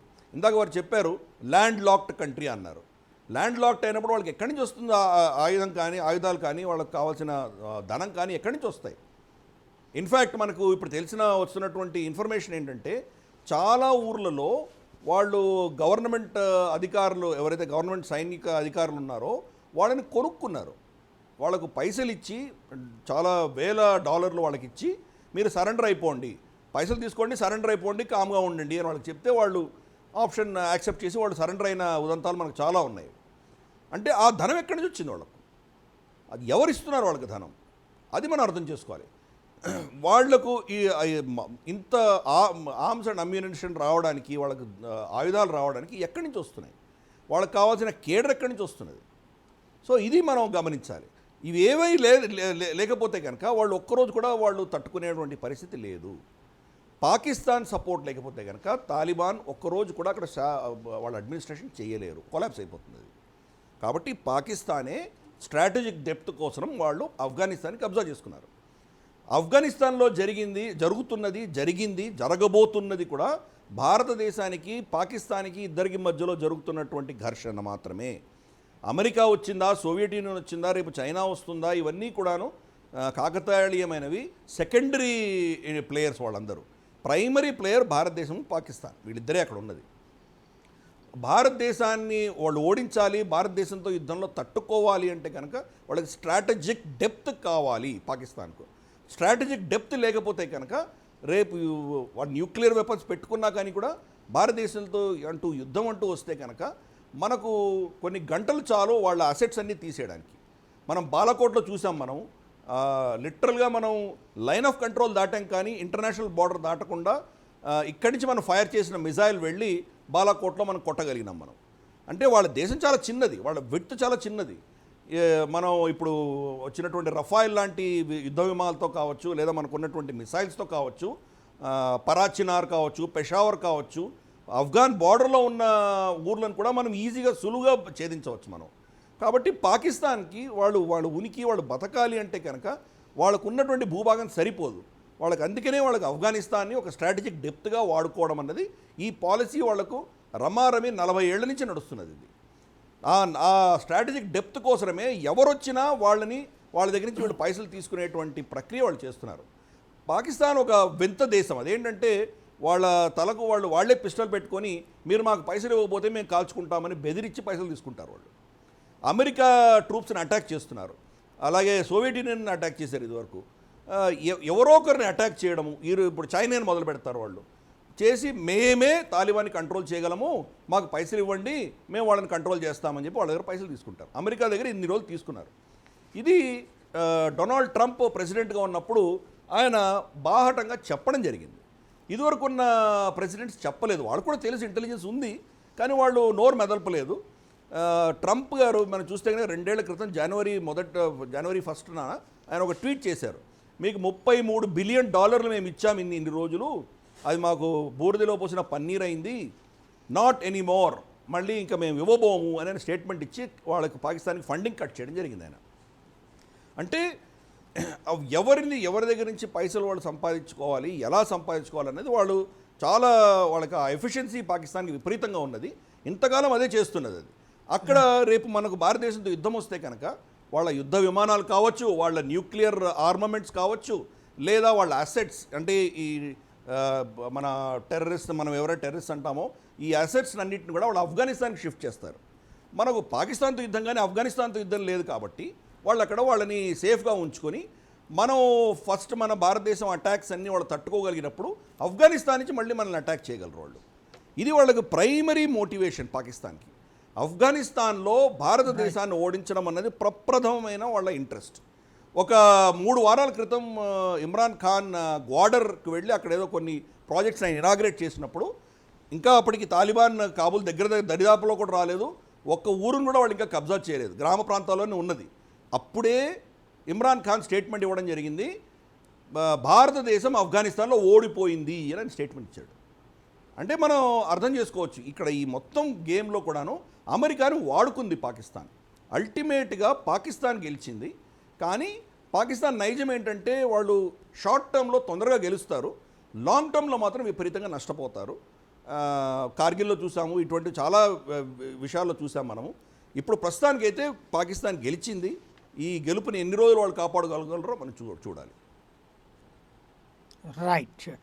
రామరాజు గారు, అక్కడ వాస్తవంగా ఆఫ్ఘనిస్తాన్లో ఇప్పుడు భయపడుతున్నటువంటిది అందరూ కూడా మహిళలకు సంబంధించి. మీరు అక్కడ బ్యాంకింగ్ యాక్టివిటీ చూసేటువంటి సందర్భంలో మహిళల రాకపోకలు ఎలా ఉండేవి, వాళ్ళల్లో భయాలు ఏమన్నా ఉండేదా, క్యాజువల్గా బిహేవ్ చేయడం స్టార్ట్ అయిందా, అంటే ధైర్యం వచ్చిందా? చాలా మంచి పాయింట్ అడిగారు. ఎందుకంటే ఇప్పుడు గిరిధర్ గారు, మేజర్ శ్రీనివాస్ గారు చాలా చక్కగా వాళ్ళ యొక్క విభాగాలు మంచి ఎక్స్ప్లెయిన్ చేశారు. మహిళలు వచ్చేవాడికి మేము బ్యాంక్ పెట్టింది, నేను 2009లో బ్యాంక్ పెట్టామండి. మేము మాదే ఫస్ట్ బ్యాంక్, మేము లేడీస్ బ్యాంకింగ్ పెట్టాం సపరేట్ లేడీస్ బ్యాంక్. అంటే peon to manager only ladies, అందులో జెంట్స్ వెళ్ళడానికి లేదు. నేను CEO నేను తప్ప ఇంకెవరు వెళ్ళడానికి లేదు. అలా ప్రతి బ్రాంచ్లోని ఎనెక్జర్ పెట్టి లేడీస్ బ్యాంకింగ్ అని పెట్టి, ఎందుకంటే లేడీస్ జనరల్గా పబ్లిక్లో రారు. కానీ మా దగ్గర లేడీస్ షాప్ మామూలు బ్రాంచ్ మా మెయిన్ బ్యాంక్లో కూడా మాకు లేడీస్ జెంట్స్ కలిపే ఉన్నారు. అలాగే అన్ని మినిస్ట్రీస్లోని లేడీస్, ఏజ్డ్ కానీ యూత్ కానీ చదువుకునే వాళ్ళు కానీ అందరూ పనిచేస్తూ ఉండేవారు. లేడీస్ బ్రహ్మాండంగా పనిచేస్తుండేవారు. వాళ్ళు అక్కడ బురకాలు గిరకాలు ఏమీ లేకుండా మామూలుగా పనిచేసేవారు. కాకపోతే ఆఫ్ఘనిస్తాన్కి అడ్వాంటేజ్ ఏంటంటే చదువుకుంటూ ఉద్యోగం చేయొచ్చు. ఎందుకంటే మార్నింగ్ 6 to 8 కాలేజీ, మళ్ళీ ఈవినింగ్ 5 to 6, 7 కాలేజీ. సో మధ్యలో అందరూ కూడా పని చేసుకుంటూ చదువుకుంటూ. సో మేము ఉన్నప్పుడు అసలు ఆ పరిస్థితి లేదు. మా దగ్గరే బోల్డ్ మంది, నా డిప్యూటీ CEO ఒక గర్లు, తర్వాత మా HR మేనేజర్ ఒక గర్లు, తర్వాత ప్రతి డిపార్ట్మెంట్లోనే మా గర్ల్స్ ఉన్నారు. ఒక లేడీస్ విభాగం కాకుండా మా బ్యాంకులో కూడా మా దాంట్లో కూడా మాకు రెగ్యులర్గా ఈవెన్ సెక్యూరిటీ గార్డ్స్లో కూడా లేడీస్ ఉన్నారు. అసలు ఆ ప్రాబ్లమే లేదు. అదే కదా వాళ్ళు ఈ స్వేచ్ఛ హరించిపోతుందని భయం. ఎందుకంటే ఇప్పుడు లేడీస్ వాళ్ళకి చదువుకోవాలని ఉంటుంది. చదువుకున్న అమ్మాయిలు చాలామంది విదేశాలకు వెళ్ళిపోయారు, వేరే జాబులు వచ్చి వెళ్ళిపోయారు, వేరే కంట్రీస్కి వెళ్ళిపోయారు. ఇప్పుడు అవన్నీ మళ్ళీ బ్రేక్ అయిపోతాయి, అన్నీ బంద్ అయిపోతాయి. మళ్ళీ వాళ్ళందరినీ హింసాత్మకంగా శిక్షించి వాళ్ళందరినీ మళ్ళీ ఇంట్లో కూర్చోబెట్టి, బురకాల చాటును కూర్చోబెట్టి, వాళ్ళని జనసమూహంలో కలవకుండా, సో ఇవన్నీ అడ్డుకుంటారు. కాబట్టి వాళ్ళకి గ్యారంటీగా భయం ఉంటుంది. ఆ భయం ఎలా ఉంటే జనరల్గా లేడీస్ని హింసిస్తే జెంట్స్కి కూడా ఉంటుంది కదా, ఫ్యామిలీ అందరికీ భయం ఉంటుంది. ఒక ఫ్యామిలీలో ఒక మనిషిని హింసిస్తే ఫ్యామిలీ అందరికీ ఉంటుంది. సో న్యాచురల్గా ఈ భయం అనేది గ్యారంటీగా ఉంటుంది. ఎందుకంటే 2001 బిఫోర్ వాళ్ళంతా ఫేస్ చేశారు. అది మనం చూడలేదు. కానీ వాళ్ళు ఫేస్ చేసిన కథనాలు వాళ్ళు చెప్తూ ఉండేవారు, ఎంత దారుణంగా చిత్రహింసలు పెట్టేవారో వీళ్ళని. ఎందుకంటే ఒక స్వాతంత్రం లేకుండా, ఒక చదువుకోకుండా, ఒక ఆర్థిక స్వాతంత్రం లేకుండా, వాళ్ళకి ఉద్యోగం చేసుకొని ఇవ్వకుండా ఉంటే ఆ పెద్ద ఫ్యామిలీస్ అందరూ జాబ్ చేస్తే తప్ప తట్టుకోలేని ఫ్యామిలీస్. ఒక ఫ్యామిలీ 15-20 మెంబర్స్, 30 మెంబర్స్ ఉంటారు, అందరూ జాయింట్ ఫ్యామిలీస్. సో న్యాచురల్గా అందరూ పని చేసుకోవడం వల్ల వాళ్ళు ఆ మాత్రం తినగలుగుతున్నారు. ఎందుకంటే అక్కడ కూడా మన ఇండియాలాగే రిచెస్ట్ ఉన్నారు, పూరెస్ట్ ఉన్నారు. వెరీ రిచెస్ట్ ఉన్నారు, పూరెస్ట్ ఉన్నారు. రిచెస్ట్ అంతా ఎక్కడికి వెళ్ళి వాళ్ళు వచ్చారు, పూరెస్ట్ అక్కడే ఉన్నారు. అలా సఫర్ అయ్యారు, ఉన్నదాంతో తింటూ అలాగే పనిచేసుకుంటారు. ఎప్పుడైతే డెమోక్రటిక్ గవర్నమెంట్ వచ్చిందో వాళ్ళందరికీ కొంచెం అప్లిఫ్ట్ అయ్యారు. ఇప్పుడు నేను బ్యాంకు పెట్టడం వల్ల 40 బ్రాంచుల్లో ఆటోమేటిక్గా 1000 కుటుంబాలు అప్లిఫ్ట్ అయినాయి. మళ్ళీ కారు కొనుక్కున్నారు, పెళ్ళిళ్ళు చేసుకున్నారు, అప్లిఫ్ట్ అయ్యారు ఆటోమేటిక్గా. అలాగే 17 బ్యాంకుల్లో స్టాఫ్ అంతా కూడా న్యాచురల్గా ఒక బిలో పావర్టీ నుంచి అబవ్ పావర్టీకి షిఫ్ట్ అయ్యారు. మిడిల్ క్లాస్ ఒక ఇల్లు కొనుక్కునే స్థాయికి వచ్చారు, ఒక కారు కొనుక్కునే స్థాయికి వచ్చారు. నేను చూశాను రోడ్ల మీద కార్లన్నీ ఎక్కడ పడితే అక్కడ వదిలేసి నడిచి పారిపోతున్నారు. ప్రాణం భయంతో ఎవరి మట్టుగా వెళ్ళిపోతున్నారు. ఎప్పుడైనా మనం ఎక్కడైనా చూసామా ఒక ఫ్లైట్ని రెక్కల మీద ఎక్కి వెళ్ళటం, టికెట్ లేకుండా ఎక్కేయటం, లేదా నిచ్చెల నుండి ఎక్కేయడం ఎక్కడ చూసాం మనం? అంటే ఎంత భయం లేకపోతే మనిషికి వెళ్ళిపోవాలి ఇప్పుడు వెళ్ళిపోవాలంటే ఒక 6 రోజులు 10 రోజులు నోటీస్ ఇస్తే డబ్బులు ఉన్న వాళ్ళు గ్యారంటీగా వేరే కంట్రీస్కి వెళ్ళిపోతారు. సడన్గా ఒక్కరోజు వచ్చేటప్పటికి ఈ భయం ఎలా ఉంటుంది? మనకు మామూలుగానే ఇందాక అన్నట్టుగా గూగుల్ చాట్లో అయితేనే మనం మామూలుగా ఆ రోడ్డుకి వెళ్ళడానికి భయపడతాం. కాకపోతే ఆఫ్ఘన్స్ ధైర్యవంతులు. ఎందుకంటే నేను ఉన్నది 12 సంవత్సరాల్లో ఎప్పుడు ఏడవటం చూడలేదు. ఎవరిని ఏడవటం చూడలేదు. ఎన్ని బ్లాస్ట్లు అయినా ఎంతమంది పోయినా ఎవరిని ఏడవటం చూడలేదు. వాళ్ళకి నార్మల్ రొటీన్ అది. గంట బ్లాస్ట్ అవుతుందో 50 మంది పోతారు, 100 మంది పోతారు, వెంటనే రోడ్డు క్లీన్ చేస్తారు, మళ్ళీ నార్మల్ పొజిషన్ వచ్చేస్తారు. ఎందుకంటే వాళ్ళ అటాక్లన్నీ కూడా టార్గెట్ అటాక్, అన్ని సూసైడ్ అటాక్సే. ఇలాగ వచ్చి చేసింది లేదు ఎప్పుడు ఇంతవరకు. అన్ని suicide car bomb based attacks. అన్ని అంబసీని చాలాసార్లు అటాక్ చేశారు, ఇండియన్ అంబసీని. మన తెలుగు ఆయన రావు గారు ఐఎఫ్ఎస్ ఆఫీసర్, ఆయన కూడా ప్రాణాలు కోల్పోయారు ఆ బాంబు దాడిలో. అలా నా ఫ్రెండ్స్ చాలామంది పోయారు, నా కొలీగ్స్ పోయారు, నా రూమ్మేట్స్ పోయారు. సో అది నిత్యకృత్యం అక్కడ. ఎప్పుడైనా బ్లాస్ట్ అవ్వకపోతే 2-3 నెలలు బ్లాస్ట్ అవ్వకపోతే భయం, మనం ఎక్కడ వేస్తారని భయం. ఇప్పుడు నేను ఇందాక చెప్పాను కదా, ఇప్పుడు జరిగే 2 మంచి ఏంటంటే, ఒకటి ఆయన సరెండర్ అవ్వటం వల్ల ఈ విధ్వంసం ఆగింది. రెండోది వీళ్ళు విధ్వంసం చేయనంటున్నారు కాబట్టి ప్రజలకు మరి ఏ విధమైన పరిపాలన ఇస్తారో చూడాలి. గిరిధర్ గారు చెప్పినట్టుగా ఇది పాకిస్తాన్ గేమ్ అయ్యి పాకిస్తాన్ మన ఆఫ్ఘనిస్తాన్ వాడుకుని భారత్ మీద అధికారం చెలాయించాలి అని అనుకుంటే దానికి డెఫినెట్గా అది కరెక్ట్ అవ్వచ్చు. ఎందుకంటే ఆయన చెప్పింది మంచి మంచి పాయింట్లు చెప్పారు. ఆయన ఏంటి, ఆర్మీ ఆఫీసులు కొనేశారు. వాళ్ళు కొంటారు ఎందుకంటే వాళ్ళ దగ్గర డబ్బులు ఉన్నాయి. డబ్బులు ఉంటే చెప్పే కదా, వాళ్ళు డబ్బులు ఉండడానికి కారణం ఏంటి, ఓపీఎం, ఇల్లీగల్ ట్రాన్సిట్. అది కాకుండా ఎక్కడ పడితే అక్కడ వాళ్ళ ఏరియాలో వాళ్ళు ట్యాక్స్ వాళ్ళే కలెక్ట్ చేసుకుంటారు, గవర్నమెంట్ కట్టిన వాళ్ళే కలెక్ట్ చేసుకుంటారు. సో ఈ విధంగా వాళ్ళ దగ్గర ఫండింగ్ ఉంది. ఫండింగ్ లేకపోతే ఎప్పటి నుంచో ఉంది. ఫండింగ్ లేకపోతే 20 సంవత్సరాలు ఎలాగా మనుగడ సాధించారు, ఎంత గ్రిప్ సాధించారు, ఎంత ఆయుధాలు ఆధునీకరణ చేసుకున్నారు, వాళ్ళు ఎంతమందిని రిక్రూట్ చేసుకున్నారు, ఇవన్నీ చేసుకున్నారంటే వాళ్ళకి ఇప్పుడే కదా, ఫండ్స్ ఎప్పటి నుంచో ఉన్నాయి. ఈవేళ కొత్తగా పాకిస్తాన్ సడన్గా ఈవేళ ఇచ్చింది కదా, అమెరికా కానీ వీళ్ళందరూ కూడా వాళ్ళకి ఎప్పుడు. ఎందుకంటే వాళ్ళు భయపెట్టి డబ్బులు తీసుకోవడం, ఆ భయపెట్టి డబ్బులు జనాల దగ్గర తీసుకోకుండా మీరు అన్నట్టుగా అమెరికా నుంచి తీసుకోవచ్చు, పాకిస్తాన్ నుంచి తీసుకోవచ్చు, లేదా చైనా నుంచి తీసుకోవచ్చు. వాళ్ళకి ఎవరైనా సపోర్ట్ చేయొచ్చు. అయితే ఎవరు సపోర్ట్ చేస్తారు ఇప్పుడు ఎప్పుడైతే యువతరం ఎలా ఉంటారు? యువతరం చాలా యాక్టివ్. ప్రాక్టికల్గా మీరు చూస్తుంటారు కదా, కుర్రోళ్ళకి తాలిబన్లు అంటే ఇష్టం ఉంటుందా? ప్రభుత్వం ప్రజాస్వామ్య ప్రభుత్వం కావాలని కోరుకునే వాళ్ళ ఎట్టి పరిస్థితులు ఉండదు. వాళ్ళందరూ కూడా ఫాస్ట్ లెర్నర్స్, ఎక్కువ తెలుసుకోప్పుడు. మనం ఇంత చదువుకుని అక్కడికి వెళ్ళి మనం ఏదో తెలుసుకున్నాం అంటే వాళ్ళు విత్ ఇన్ 3 ఇయర్స్లో ఓన్లీ ఇంటర్మీడియట్ తోటి ఇవాళ నా దగ్గర చదువుకున్న వాళ్ళు, నా దగ్గర పనిచేసిన వాళ్ళు ఇవాళ డిప్యూటీ గవర్నర్ అయ్యారు అక్కడ సెంట్రల్ బ్యాంకులో, తర్వాత 4 బ్యాంకులు సీఈఓలు అయ్యారు, అలాగే మినిస్టర్ ఆఫ్ ఫైనాన్స్లో డిప్యూటీ మినిస్టర్లు అయ్యారు. అంటే గ్యారంటీగా వాళ్ళ దగ్గర ఆ కసి ఉంది, నేర్చుకోవాలని కసి ఉంది. దానిలో భాగంగానే మేము కూడా విపరీతమైన ట్రైనింగ్లు ఇండియాలో, అక్కడే కాకుండా ఇండియా తీసుకొచ్చి వేరే దేశాలు కూడా ఆ పార్లమెంటరీ అఫైర్స్ ఎలా నడపాలి, బడ్జెట్ ఎలా చేయాలి, అన్ని కంట్రీలు ఆస్ట్రేలియన్ గవర్నమెంట్ తీసుకెళ్ళాము, యూఎస్ గవర్నమెంట్ తీసుకెళ్ళాము, స్విట్జర్లాండ్ తీసుకెళ్ళాము. అందరికీ training, on the job training ఇప్పించాము. సో న్యాచురల్గా కెపాసిటీ బిల్డింగ్ అయ్యింది. అదే చెప్తున్నాను, కెపాసిటీ బిల్డింగ్ అయింది కాబట్టి ఇవాళ మేము ఇక్కడ ఉన్న అక్కడ బ్యాంక్ నడుస్తుంది, మినిస్ట్రీ గవర్నమెంట్ నడుస్తుంది ఇవాళ అడ్వైజర్ లేకుండా. అదే 15 ఏళ్ళ క్రితం అసలు ఒక కాగితం కూడా రాసేవారు కాదు వాళ్ళు. నేను first time minister of civil ఏవియేషన్కి వెళ్ళినప్పుడు ఎవరికి కనీసం కరస్పాండెన్స్ రాదు, ఆ కాగితాలన్నీ లోపల పడేసేవారు. వాళ్ళు తెలిసేది కాదు, వాళ్ళకి ఏం చేయాలి తెలిసేది కాదు, ఇంటర్నేషనల్ కరస్పాండెన్స్. సో ఇవన్నీ ఏంటంటే యూత్, గ్యారంటీగా యూత్ అనే కాదు, ఏజ్డ్ కూడా. కాకపోతే వాళ్ళది ఏంటంటే మా హైలీ బ్యూరోక్రసీ సిస్టమ్, బాగా రికార్డు సిస్టమ్, అన్ని ఎంట్రీలు బాగా 4-5 డిపార్ట్మెంట్లో 4-5 రికార్డ్స్ ఎంట్రీ చేయడం అంత సిస్టమేటిక్గానే చేస్తారు వాళ్ళు. కాకపోతే కొద్దిగా లెథార్జిస్టిక్గా ఉంటుంది, ఎందుకంటే మనకు ఉన్నంతగా యాక్టివ్గా ఉంటారు. అయితే యూత్ మట్టుకు చాలా యాక్టివ్గా ఉన్నారు. వాళ్ళందరూ చాలామంది ఈ 10 ఏళ్ళలో చాలామంది ఎంబీఏలు చేశారు, ఎంఎస్సీలు చేశారు, పోస్ట్ గ్రాడ్యుయేషన్లు చేశారు, తర్వాత వేరే కంట్రీకి చదువుకుని. అయితే చాలామంది చదువుకుని జాబ్ ప్రాసెస్లో చాలామంది ఆల్రెడీ షిఫ్ట్ అయిపోయారు. ఇవాళ కొత్తగా షిఫ్ట్ అవ్వడం కాదు, ఈ 10 ఏళ్ళు 20 ఏళ్ళలో చాలా ఫ్యామిలీ షిఫ్ట్ అయిపోయినాయి. తర్వాత ఇంకోటి ఏంటంటే అక్కడ ఒకటి నచ్చింది ఏంటంటే, నాకు మినిస్టర్ అవ్వాలంటే కంపల్సరీ పోస్ట్ గ్రాడ్యుయేషన్ ఉండాలి. మనలాగా అన్ఎడ్యుకేటెడ్ మినిస్టర్ ఎవరు, పోస్ట్ గ్రాడ్యుయేషన్ కంపల్సరీ ఉండాలి. సో ఎవరైతే 2001లో ఆ టైంలో యూరోప్ యూఎస్ వెళ్ళిపోయి చదువుకున్నారో వాళ్ళందరూ వాళ్ళు వెనక్కి వచ్చారు మినిస్ట్రీ క్లెయిమ్ చేసుకోవడం కోసం. వాళ్ళందరూ మినిస్ట్రీలు తీసుకున్నారు. సో న్యాచురల్గా ఏంటంటే వాళ్ళకి ఆ స్వభావం ఉంది, చదువుకోవాలి, నేర్చుకోవాలి ఉంటుంది. అవకాశాలు లేక చదువుకోలేదు. అవకాశం మత ఛాందస్వాదం ఎలా ఉంటుంది వాళ్ళకి? మత ఛాందస్వాదం ఉంటారు. మా ఇప్పుడు తాలిబన్ అనేది పర్టికులర్ ఎక్కడో ఉండక్కర్లేదు. మా బ్యాంకులో మా స్టాఫ్లో కూడా తాలిబన్స్ ఉంటారు, పోలీసులు కూడా తాలిబన్స్ ఉంటారు. మా దగ్గర పగలు పనిచేస్తారు, రాత్రులు పనిచేస్తారు. మాకు కూడా అందుకే మేము వాళ్ళతో సీరియస్గా ఉండం. ఎందుకంటే ఎవరు ఇన్ఫార్మర్సో తెలియదు, ఎవరు ఫిలాసఫర్సో తెలియదు, ఎవరు ఫాలోవర్సో తెలియదు. సో అది చాలా భయంకరమైన వాతావరణంలో పనిచేసాం అట్లా ఉంటుందా? మా దగ్గర పనిచేసిన తాలిబాన్లు ఉంటారు, గ్యారెంటీ ఉంటారు మాకు తెలియకుండానే. కాబట్టి మనం ఇప్పుడు ఎవరో కొత్తగా ఇవాళ సడన్గా ఎక్కడో అడవిలోంచి మొత్తం 3,075,000 మంది వచ్చారంటే అది కాదు. దానికి లోపల కూడా ఇక్కడ కూడా ఎక్కడ పడితే అక్కడే ఉంటారు వాళ్ళు. ఎందుకంటే ఆ మత శాంతి మీరు అడిగారు చూడండి, ఇప్పుడు రోజుకు 5 సార్లు నమాజ్ కంపల్సరీ చేయాలి, రంజాన్లో కంపల్సరీ ఫాస్టింగ్ చేయాలి. ఎవరైనా చేయకపోతే పక్క వాళ్ళు ఒప్పుకోరు. మనలో ఇండియాలో అలాగా సపోజ్ ఆఫీస్లో 10 మంది ఉంటే 10 మంది చేయవలసిందే ఫాస్టింగ్. ఎవరో ఒకరు చేయకపోతే ఏదైనా ఫీవర్ ఉండి సిక్ అయితే తప్ప otherwise general they don't allow. ఎందుకంటే అంత స్ట్రిక్ట్గా ఉంటారు. అలాగే నమాజ్ కూడా అందరూ 5 టైమ్స్ కంపల్సరీ ఆఫీసులోనే అక్కడ సెపరేట్ రూమ్ ఉంటుంది, ఆ రూమ్లో కంపల్సరీ 5 టైమ్స్ చేస్తారు. అందులో కొంతమంది బాగా సీనియర్లు ఉంటారు కదా, వాళ్ళు అసలు ఎట్టి పరిస్థితుల్లో ఒప్పుకోరు. సో ఇవన్నీ ఏంటంటే మత శాంతసం అందరికీ చాలామంది గ్యారంటీగా ఉంటుంది, వాళ్ళ మతాన్ని వాళ్ళు చేసుకోవడం మనకు అదేం తప్పు కాదు. కానీ ఈ ఎవరైతే ఈ తీవ్రవాద మతం పాటించడంలో తప్పు లేదు. ఆ, నేను అనేది ఈ వీళ్ళు మాత్రమే ఉండాలి, ఈ అలా ఏం లేదు, అలాగేం ఇస్లామిక్ లేదు. ఇది మాత్రమే ఉండాలి, ఇంకే ప్రభుత్వాలు వీళ్ళకి ఉండదు. ఉండకూడదు అనేది లోకల్స్ కానీ ఎవరైతే అట్లాంటిది ఏదన్నా. ఎవరైతే ఆఫ్ఘాన్స్ లోకల్ నేషనల్స్ ఉన్నారో వాళ్ళకి ఈ తాలిబాన్ స్వభావానికి డిఫరెంట్గా విధ్వంసం చేస్తుంటే ఎవరైనా ఒప్పుకోరు. కాకపోతే 1% ఇండియన్స్ ఉన్నారు, హిందూస్ ఉన్నారు, సర్దార్జీ ఎప్పటి నుంచో ఉన్నారు. వాళ్ళు కూడా మొన్నటిదాకా ఒక పార్లమెంట్ సీట్ ఉండేది, ఈ మధ్య క్యాన్సిల్ చేశారు. వాళ్ళ మీద కూడా ఫస్ట్ టైం మొన్న అటాక్ అయింది. సో జనరల్గా వాళ్ళు ఎప్పటి నుంచో 125 ఇయర్స్ నుంచి ఆఫ్ఘనిస్తాన్ ఉన్నారు. ఎందుకంటే అది ప్రీవియస్లీ వాళ్ళు కూడా ఆర్యన్ రేసే, మనం కూడా ఆర్యన్ రేసే, part of India before some 200-300 years back. So ఆ కల్చర్ అంతా బాగానే ఉంటుంది, మిగతా అంతా హాస్పిటాలిటీ బాగుంటుంది, అంతా చాలా బాగుంటుంది. ఆఫీసులో కూడా ఎవరు అరగెన్సీగా అలాంటివి ఏముంటుంది. కాకపోతే కొద్దిగా హైలీ ఈగోయిస్టిక్గా ఉంటారు. మనం గట్టిగా 1-2 సార్లు చెప్తే వాళ్ళు మనసు బాధపడి జాబులు మానేసిన సందర్భాలు ఉంటాయి. సో గట్టిగా మనం అంత సీరియస్గా చెప్తే ఈగో ఫీల్ అవుతారు వాళ్ళు. Maybe because of the inferiority complex అవ్వచ్చు.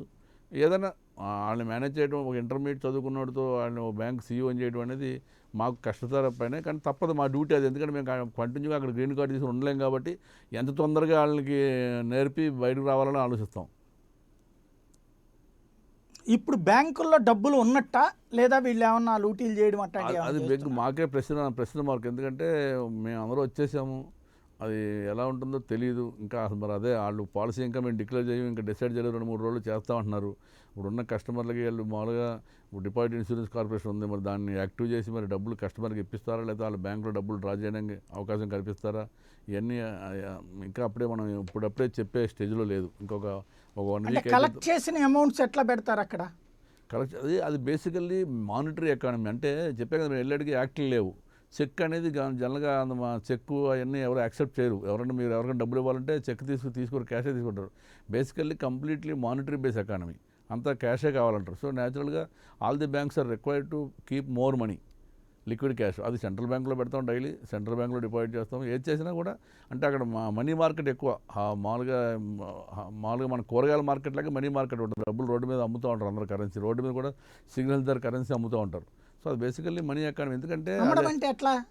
అంటే మీకు డాలర్ ఇస్తే యూరో ఇస్తారు, యూరో ఇస్తే ఇండియన్ రూపీస్ ఇస్తారు, అలా ఎక్స్చేంజ్ రోడ్డు మీద నుంచి ఇస్తూ ఉంటారు.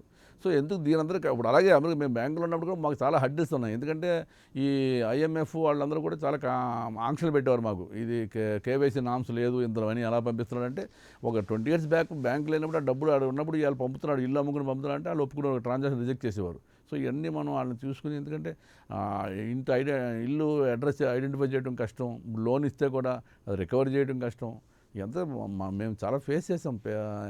ఎందుకంటే ఇప్పుడు మా తర్వాత మేము ఈ లేడీస్ బ్యాంక్ కానీ ఇస్లామిక్ బ్యాంకింగ్ కూడా పెట్టాను నేను. I was the only first banker to start Islamic banking. అది కూడా పెట్టాం. ఇస్లామిక్ బ్యాంక్ అంటే interest free banking, profit sharing. అంటే డిపాజిట్కి ఇంట్రెస్ట్ ఇవ్వం, అలాగే లోన్ ఇస్తే వాడితో ఇంట్రెస్ట్ తీసుకోం. వాడు కంపెనీ ఏదైనా బిజినెస్ చేస్తే వాడు వచ్చిన ప్రాఫిట్లో షేర్ ఇస్తే ఆ ప్రాఫిట్ షేర్లో మా ఎక్స్పెన్సెస్ తీసుకుని మనం మళ్ళీ డిపాజిట్కి ఇస్తాం. సో అది కూడా స్టార్ట్ చేసాం మేము. అది నడుస్తుంది ఇస్లామిక్ బ్యాంకింగ్ కూడా. కాకపోతే ఏది సక్సెస్ఫుల్ నడవడానికి కారణం మెయిన్, ఇప్పుడు నేను లోన్ ఇవ్వాలి 10 yearsకి లోన్ ఇవ్వాలంటే నా దగ్గర అన్ని సేవింగ్ అకౌంట్ డిపాజిట్ ఉంటే నేను ఇవ్వలేను కదా 10 years. ఎందుకంటే నాకు అసెట్ లైబిలిటీ మిస్ మ్యాచ్ అవుతుంది కదా, నాకు మెచ్యూరిటీ ప్యాటర్న్ మిస్ మ్యాచ్ అవుతుంది. సో ఓన్లీ సేవింగ్ డిపాజిట్ మీద నేను 10 ఏళ్ళు 20 years నేను టర్మ్ లోన్ ఇవ్వాలంటే banks they definitely face the problem, liquidity problem start అవుతుంది. కానీ లిక్విడిటీ మెయింటైన్ చేయకపోతే బ్యాంక్స్ కొలాప్స్ అవుతాయి. 4-5 బ్యాంక్స్ కొలాప్స్ అయినాయి, మేము ఉండగానే కొలాప్స్ అయినాయి. కొత్తగా 4 బ్యాంకులు వచ్చినాయి, కొత్తగా 4 కొలాప్స్ అయినాయి. సో ఇది కామన్ బ్యాంకింగ్ ఇండస్ట్రీలో, లిక్విడిటీ లేకపోతే. కానీ లిక్విడిటీ మెయింటైన్ చేయకపోతే కష్టం. రైట్. మేజర్ గారు, ఇప్పుడు ఈ పర్టికులర్గా అంటే పాకిస్తాన్ దాన్ని అడ్డం పెట్టుకుని గేమ్ మొన్న కూడా చూసాం. పాకిస్తాన్ కాశ్మీర్ అంశంలో అయితే డెస్పరేట్గా ఉంది. కాశ్మీర్ విషయంలో కానీ లేదా సరిహద్దు విషయంలో మన భద్రతకి సంబంధించినటువంటి ఆందోళన ఏమన్నా ఉంటుందా?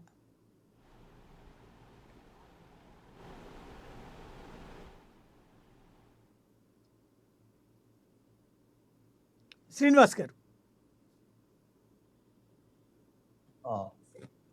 సార్, మీది ఆడియో మ్యూట్లో ఉంది, ఒక్కసారి ఆన్ చేస్తారా?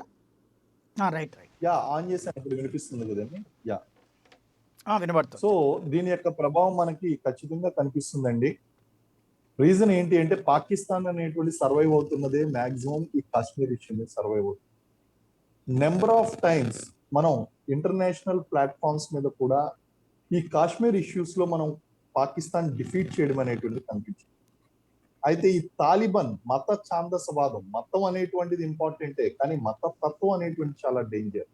పాకిస్తాన్ ఈ రోజు పాకిస్తాన్ తీవ్రవాదం కానీ, తాలిబాన్ కానీ, లేదా ఐఎస్ఐఎస్ కానీ, లేకపోతే Jaish-e Mohammed, Lashkar Toiba, cross border terrorism organisations ఏదైతే ఉన్నాయో ఇవన్నీ కూడా సర్వైవ్ అవుతున్న దేని మీద అంటే మత తత్వం మీద, జిహాద్ మీద అది సర్వైవ్ అవుతుంది. ఈ రోజు పాకిస్తాన్ కావాల్సింది ఏంటి అంటే డైరెక్ట్లీ ఆర్ ఇండైరెక్ట్లీ తనకు ఒక బలమైనటువంటి మత ఛాందసవాద సంస్థ అనేటువంటిది కావాలి. ఈ రోజు ప్రపంచంలో ఏమైపోయింది అంటే ఒక ఆఫ్ఘనిస్తాన్ ఒక అనాథను విడిచిపెట్టినట్టు విడిచిపెట్టేశాం. అది రేపొద్దున మన ఇంటిని కాల్చివేయడానికి ఎంతో దూరంలో లేదు. అలాంటి ప్రభావమే ఇప్పుడు భారతదేశం మీద కూడా. ప్రపంచ దేశాలన్నీ కూడా ఎలా తయారైపోయినాయి అంటే ఇప్పుడు మన వీధిలో ఎవరి మీద ఏదైనా దాడి జరిగితే మనం నలుగురు సపోర్ట్ వెళ్తాం. కానీ ఈ రోజు ఆఫ్ఘనిస్తాన్ విషయంలో గనక చూసినట్లయితే ఎవ్వరు కూడా ఆ విషయంలో మత ఛాందసవాద సంస్థకి వ్యతిరేకంగా వెళ్ళడానికి భయపడుతున్నారు. కారణం ఏంటంటే వీళ్ళు మళ్ళీ తమ దేశాన్ని టార్గెట్ చేస్తారు అనేటువంటి. అలాంటి సమయంలో ఇటు పాకిస్తానే కాదు చైనా కూడా దీన్ని ఉపయోగించుకుంటుంది, ఇటు అమెరికా కూడా దాన్ని ఉపయోగించుకుంటుంది. తాలిబాన్ ని అమెరికా కూడా ఉపయోగించుకుంటుంది. కారణం ఏంటంటే American wants China to bleed in Afghanistan. So ఇలాంటి international politics, geo political politics ఏదైతే ఉన్నాయో ఈ జియో పొలిటికల్ పాలిటిక్స్ అనేటువంటి తాలిబాన్ ని పెంచి పోషిస్తున్నాయి. దాని ద్వారా పాక్ ఆక్యుపైడ్ కాశ్మీర్ లో ఉన్నటువంటి తీవ్రవాద సంస్థలను పాకిస్తాన్ ప్రోత్సహించేటువంటి అవకాశం చాలా ఎక్కువగా ఉంది. తద్వారా మనం కాశ్మీర్ లోను ఇంటర్నల్ ప్లేసెస్ ఏదైతే ఉన్నాయో భారతదేశంలో ఉన్నటువంటి ఇంటర్నల్ ప్లేసెస్ లో కూడా విపరీతమైనటువంటి మనకి సెక్యూరిటీ ఇష్యూస్ మనం ఫేస్ చేసేటువంటి అవకాశం ఉంది. We have to change our strategy. మన యొక్క స్ట్రాటజీ ఏదైతే ఉందో ఆ స్ట్రాటజీని మనం చేంజ్ చేసుకోవాలి. అదే విధంగా ఇంటర్నేషనల్ గా కూడా దీనికి సొల్యూషన్ అనేది చూడాలండి. ఇది ఒక భారతదేశానికి సంబంధించినటువంటి సమస్య లేకపోతే ఏ దేశానికి సంబంధించినటువంటి సమస్య కాదు. Entire Islam is one side and other religions are one side అన్నది తయారైంది తాలిబాన్ తో. వాళ్ళు ఎంత చెప్పినా సరే మేము సాధారణమైనటువంటి పరిపాలన చేస్తాము. ఒకవేళ నువ్వు సాధారణమైనటువంటి పరిపాలన చేసేటువంటి వాడు అయితే నువ్వు చేతిలో దాన్ని ఎందుకు? Why you are terrorising the people? Why you are following the అటవికమైనటువంటి రూల్స్ ఏదైతే ఉన్నాయో ఎందుకు ఫాలో అవుతున్నావు ప్రెసెంట్ కూడా? ఇలాంటివన్నీ కూడా చూస్తే కనుక నార్మల్ సిచ్యువేషన్స్ అనేటువంటివి లేవు. అల్టిమేట్ ఎయిమ్ ఏంటి అంటే మత ఛాందసవాదం అనేటువంటిది వాళ్ళ యొక్క ఎయిమ్. ప్రపంచం అంతా కూడా ఒకటే చూడాలి. They should be only one god and they should be only one religion, that is Islam అనేటువంటి టార్గెట్ తీసుగానే తాలిబన్స్ అనేటువంటి వాళ్ళు ప్రయత్నిస్తారు. అండ్ వాళ్ళకి కావాల్సినటువంటి ఫండ్స్ అనేటువంటి కావాలి. ఇలాంటి సమయంలో ఇటు America has played a dirty game, China కూడా చాలా డర్టీ గేమ్ ప్లే చేస్తుంది ఇందులోని. అలా పాకిస్తాన్ డబల్ గేమ్ ఆడింది ఇందులో. ఆ విషయంలో ఏమాత్రం కూడా డౌట్ లేదు ఆ విషయంలోని. సో ఇలాంటి పరిస్థితుల్లో ఒక్క భారతదేశం మాత్రమే కాదు, ఇంకా సెప్టెంబర్ 11th సంఘటన మర్చిపోయినట్టున్నది అమెరికా. మళ్ళీ ఇలాంటి సంఘటనలు మళ్ళీ రిపీట్ అయ్యేటువంటి అవకాశాలు ఉన్నాయండి ఖచ్చితంగా. ఈ రోజు ఏంటి అంటే ఈ ప్రపంచ దేశాలన్నీ కూడా జియో పొలిటికలిజం లో వాళ్ళ యొక్క పోటీల్లో అసలు మనం ఒక పాముకి పాలు పోషిస్తున్నాం, ఒక క్రూర మృగాన్ని పెంచుతున్నాం, అక్కడ సమస్యను పెంచుతున్నాం అనేటువంటి విషయాన్ని అర్థం చేసుకునేటువంటి వాళ్ళు లేరు. ఈ ఘోరంగా విఫలమైందండి. యుఎన్ఓ అనేటువంటిది చాలా ఘోరంగా విఫలమైంది. ఈ రోజు అమెరికా తీసుకున్నటువంటి డెసిషన్ ఎవరు కూడా క్వశ్చన్ చేసేటువంటి స్థితిలో ఎవరు లేరు. ఈ యొక్క నాటో లో ఉన్నటువంటి సభ్య దేశాలు ఏదైతే ఉన్నాయో ఆ వీటో పవర్ కలిగినటువంటి దేశాలు ఏదైతే ఉన్నాయో ఆ దేశాలు కూడా ఏమీ చేయలేనటువంటి పరిస్థితికి వచ్చేసామో. కాబట్టి అటువంటి స్థితిలో ఉన్నది. కాబట్టి భారతదేశం అనేటువంటి we have to face a new challenge in this dynamics. ఒక కొత్త ఛాలెంజ్ మనం ఫేస్ చేయవలసి ఉంది. We are prepared for that. వాటిని మనం ఎదుర్కోగలం. అయితే ఖచ్చితంగా తీవ్రవాదం ఇప్పుడిప్పుడే మన చేతికి వస్తున్నటువంటి కాశ్మీర్ ఏదైతే ఉందో ఆ కాశ్మీర్ కి, అలాగే బార్డర్ ఇష్యూస్ ఏదైతే ఉన్నాయో వాటి మీద ఖచ్చితంగా ప్రభావం అనేటువంటిది ఉంది.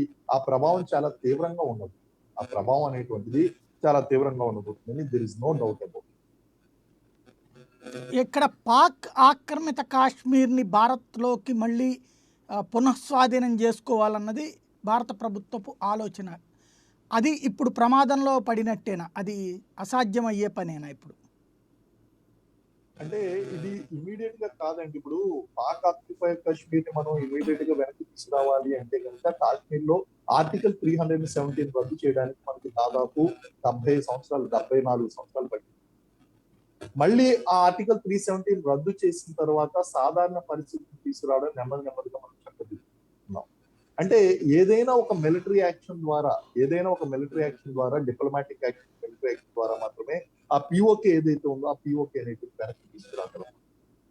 సో ఇలాంటి పరిస్థితుల్లో అక్కడ మళ్ళీ ఆ కాశ్మీర్ లో ఉన్నటువంటి కంట్రోల్ ఏదైతే ఉందో ఆ బ్యాలెన్స్ అనేటువంటి తప్పుంది.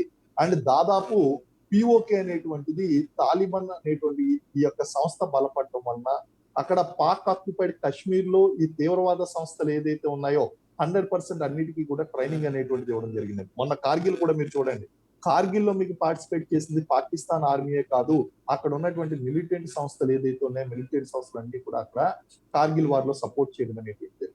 మనకి ఇక్కడ ఉన్నటువంటి లాంగ్ బార్డర్, కార్గిల్ బార్డర్ దగ్గర నుంచి అక్కడ ఉన్నటువంటి పాక్ ఆక్యుపైడ్ బార్డర్ ఏదైతే ఉందో ఆ క్రాస్ బార్డర్ టెర్రరిజం నిరంతరం కూడా అక్కడి నుంచి వాళ్ళు టెర్రరిస్ట్ క్యాంపుల ద్వారా కాశ్మీర్ లోకి తీవ్రవాదుల్ని పంపించడం, ఇక్కడ ఉన్నటువంటి లా అండ్ ఆర్డర్ ను బాగా డిస్టర్బ్ చేయడం, ఇక్కడ ఉన్నటువంటి పరిస్థితులన్నీ కూడా కంట్రోల్ లో తీసుకొచ్చి ఆ జిహాద్ అనేటువంటి వారు ఏదైతే ఉందో అక్కడ ఉన్నటువంటి ప్రజలందరినీ కూడా ఇన్ఫ్లుయెన్స్ చేయడం, ఇలాంటి కార్యకలాపాలు బాగా చేపడుతుంది.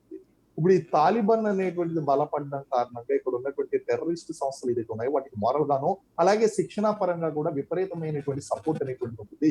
దాని ద్వారా మనకి ఈ పిఓకే ఏదైతే ఉందో పిఓకేని మళ్ళీ తిరిగి స్వాధీనం చేసుకోవడం అనేటువంటి లక్ష్యం కొంచెం కఠినం అవుతుందండి. అందులో there is no doubt about it. Reason ఏంటి అంటే అక్కడ దాదాపు 200 అవుట్ఫిట్స్ ఏదైతే ఉన్నాయో అవుట్ఫిట్స్ అన్ని కూడా బలపడతాయి. రైట్, మంచి పాయింట్. గిరిధర్ గారు, ఈవేళ అంతర్జాతీయ సమయం అంటే రష్యా అక్కడ సుదీర్ఘకాలం పాటు ప్రయత్నించి వెనక్కిపోవటం, అమెరికా ఈవేళ సుదీర్ఘకాలం పాటు ప్రయత్నించి వెనక్కిపోవడం, ఈ రెండు పరిణామాలు తీవ్రవాదాన్ని శక్తివంతం చేయవా?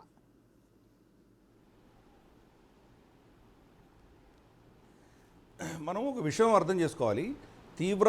తీవ్రవాదం అన్నది అమెరికా వల్లనో రష్యా వల్లనో అక్కడ ఏదో మారిపోతుంది అనుకోవడంలో అది మన మూర్ఖత్వం. అది తీవ్రవాదము అన్నది పాకిస్తాన్ అన్న భావజాలం నుంచి పుట్టుకొచ్చింది. అది పాకిస్తాన్ అనేది దేశం లేదు, అది ఒక భావజాలం మాత్రమే. యావత్ ప్రపంచంలో దేశాలకు సైన్యం ఉంటుంది, పాకిస్తాన్లో సైన్యానికి దేశం ఉంది. సో అది మా 5000 సంవత్సరాల్లో ఎప్పుడు కూడాను పాకిస్తాన్ అన్న కాన్సెప్ట్ లేదు. అక్కడ బలూచీలా లేకపోతే సింధీలా లేదా మీరు పఠాన్లా పంజాబీలా, పాకిస్తాన్ అన్నది వాళ్ళు కృత్రిమంగా తయారు చేసినటువంటి ఒక ప్రదేశం మాత్రమే అది. సో ఇది కాన్సెప్ట్. ఐడియాలజీ ఉన్నంత వరకు మీరు రష్యా పెట్టండి, అమెరికా పెట్టండి, చైనా పెట్టండి, ఎవరిని పెట్టినా కానీ కూడా ఈ భావజాలాన్ని మీరు ఓడించనంత వరకు టెర్రరిజం అన్నది తప్పదు. సో మనం ఇదివరకు అమెరికా ఉన్నప్పుడు కూడా మన మీద దాడులు జరిగినాయి, సోవియట్ యూనియన్ ఉన్నప్పుడు కూడా మన మీద దాడులు జరిగినాయి.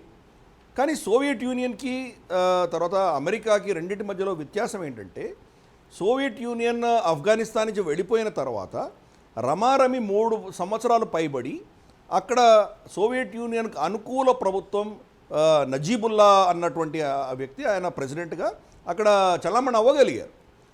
ఇప్పుడు పరిస్థితి ఏంటంటే ఇంకా అమెరికా కంప్లీట్గా విత్డ్రా కూడా అవ్వక ముందరే తాలిబాన్ వచ్చేసింది. ఇది ఫండమెంటల్ డిఫరెన్స్.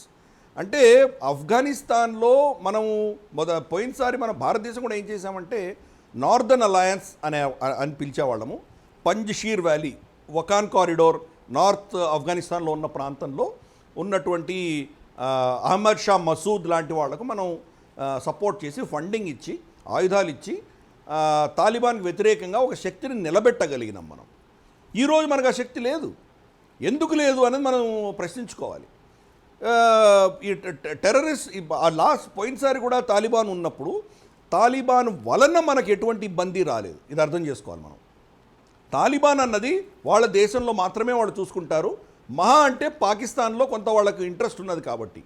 మీరు ఆఫ్ఘనిస్తాన్ ప్రభుత్వం ఏదొచ్చినా ఇదివరకు జాహిర్ షా ఉన్నప్పుడు కానీ లేదా తర్వాత ఆఫ్ఘన్ ప్రభుత్వాలు ఏవి కమ్యూనిస్ట్ ప్రభుత్వాలు వచ్చినా తర్వాత హమీద్ కర్జాయ్ లాంటి వాళ్ళు వచ్చినా అష్రఫ్ ఘనీవాల్ లాంటివి వచ్చినా, లేదా తాలిబాన్ ప్రభుత్వం ఉన్నా కానీ కూడా వీళ్ళందరూ కూడా డూరండ్ లైన్ని వాళ్ళు యాక్సెప్ట్ చేయరు.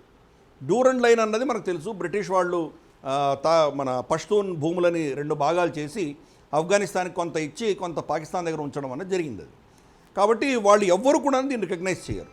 రికగ్నైజ్ చేయకపోయేసరికి వాళ్ళు పాకిస్తాన్లో కొంత అటాక్స్ చేయడం అనేవి చేస్తారు వాళ్ళు.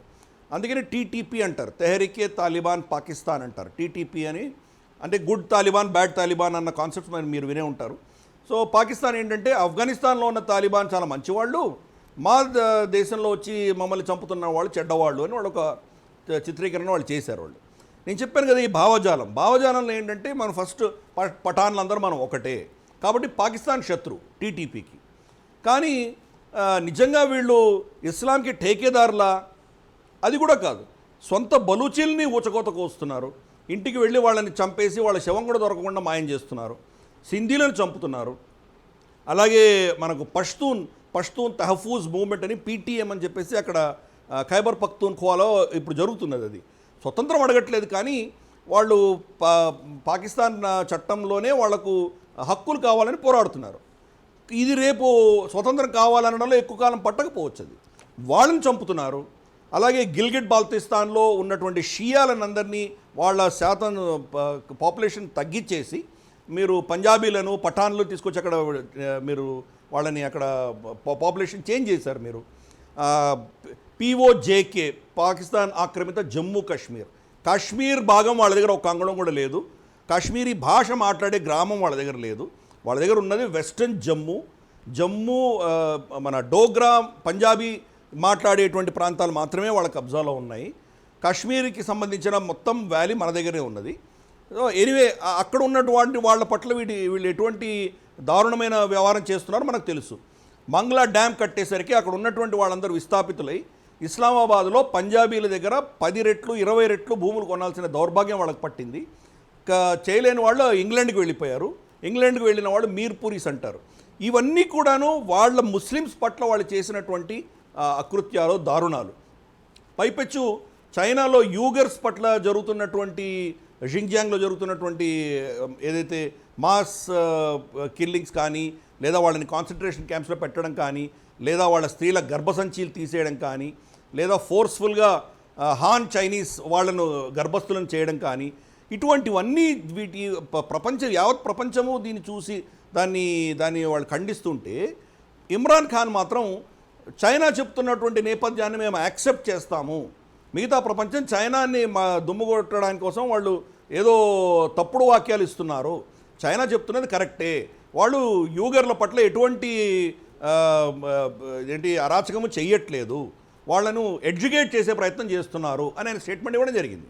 అలాగే తాలిబాన్, మీరేమో ఇస్లాంకి టేకేదారులు అనుకున్నటువంటి మీరు బెయిజింగ్కి వెళ్ళి చైనాకు వెళ్ళి అక్కడ మీరేం చెప్పారు? జింగ్జియాంగ్లో ఉన్నటువంటి యూగర్లు East Turkistan Islamic movement ETIM Afghanistan బేస్గా వాళ్ళు యుద్ధం చేస్తున్నారు, వాళ్లకు మేము శరణ్ ఇవ్వము అని మీరు చెప్పడం జరిగింది.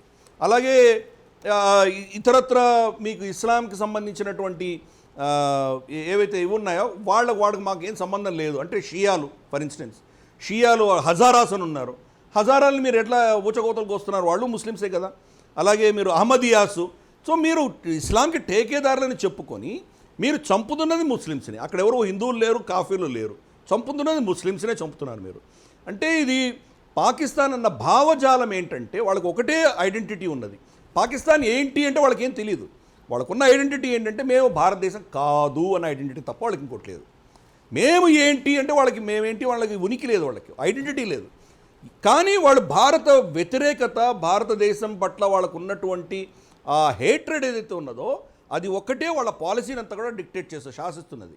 దాన్ని మీరు ఓడించినంత వరకు తాలిబాన్ మీరు అమెరికాని తీసుకొచ్చి పెట్టండి, యునైటెడ్ నేషన్స్ సెక్యూరిటీ ఫోర్స్ని తీసుకొచ్చి పెట్టండి, సోవియట్ యూనియన్ పెట్టండి, రేపు చైనా వస్తుంది, ఎవరు వచ్చినా కానీ కూడా ఈ భావజాలము పాకిస్తాన్లో ఉన్నంత వరకు మీరు ఏం చేయలేరు.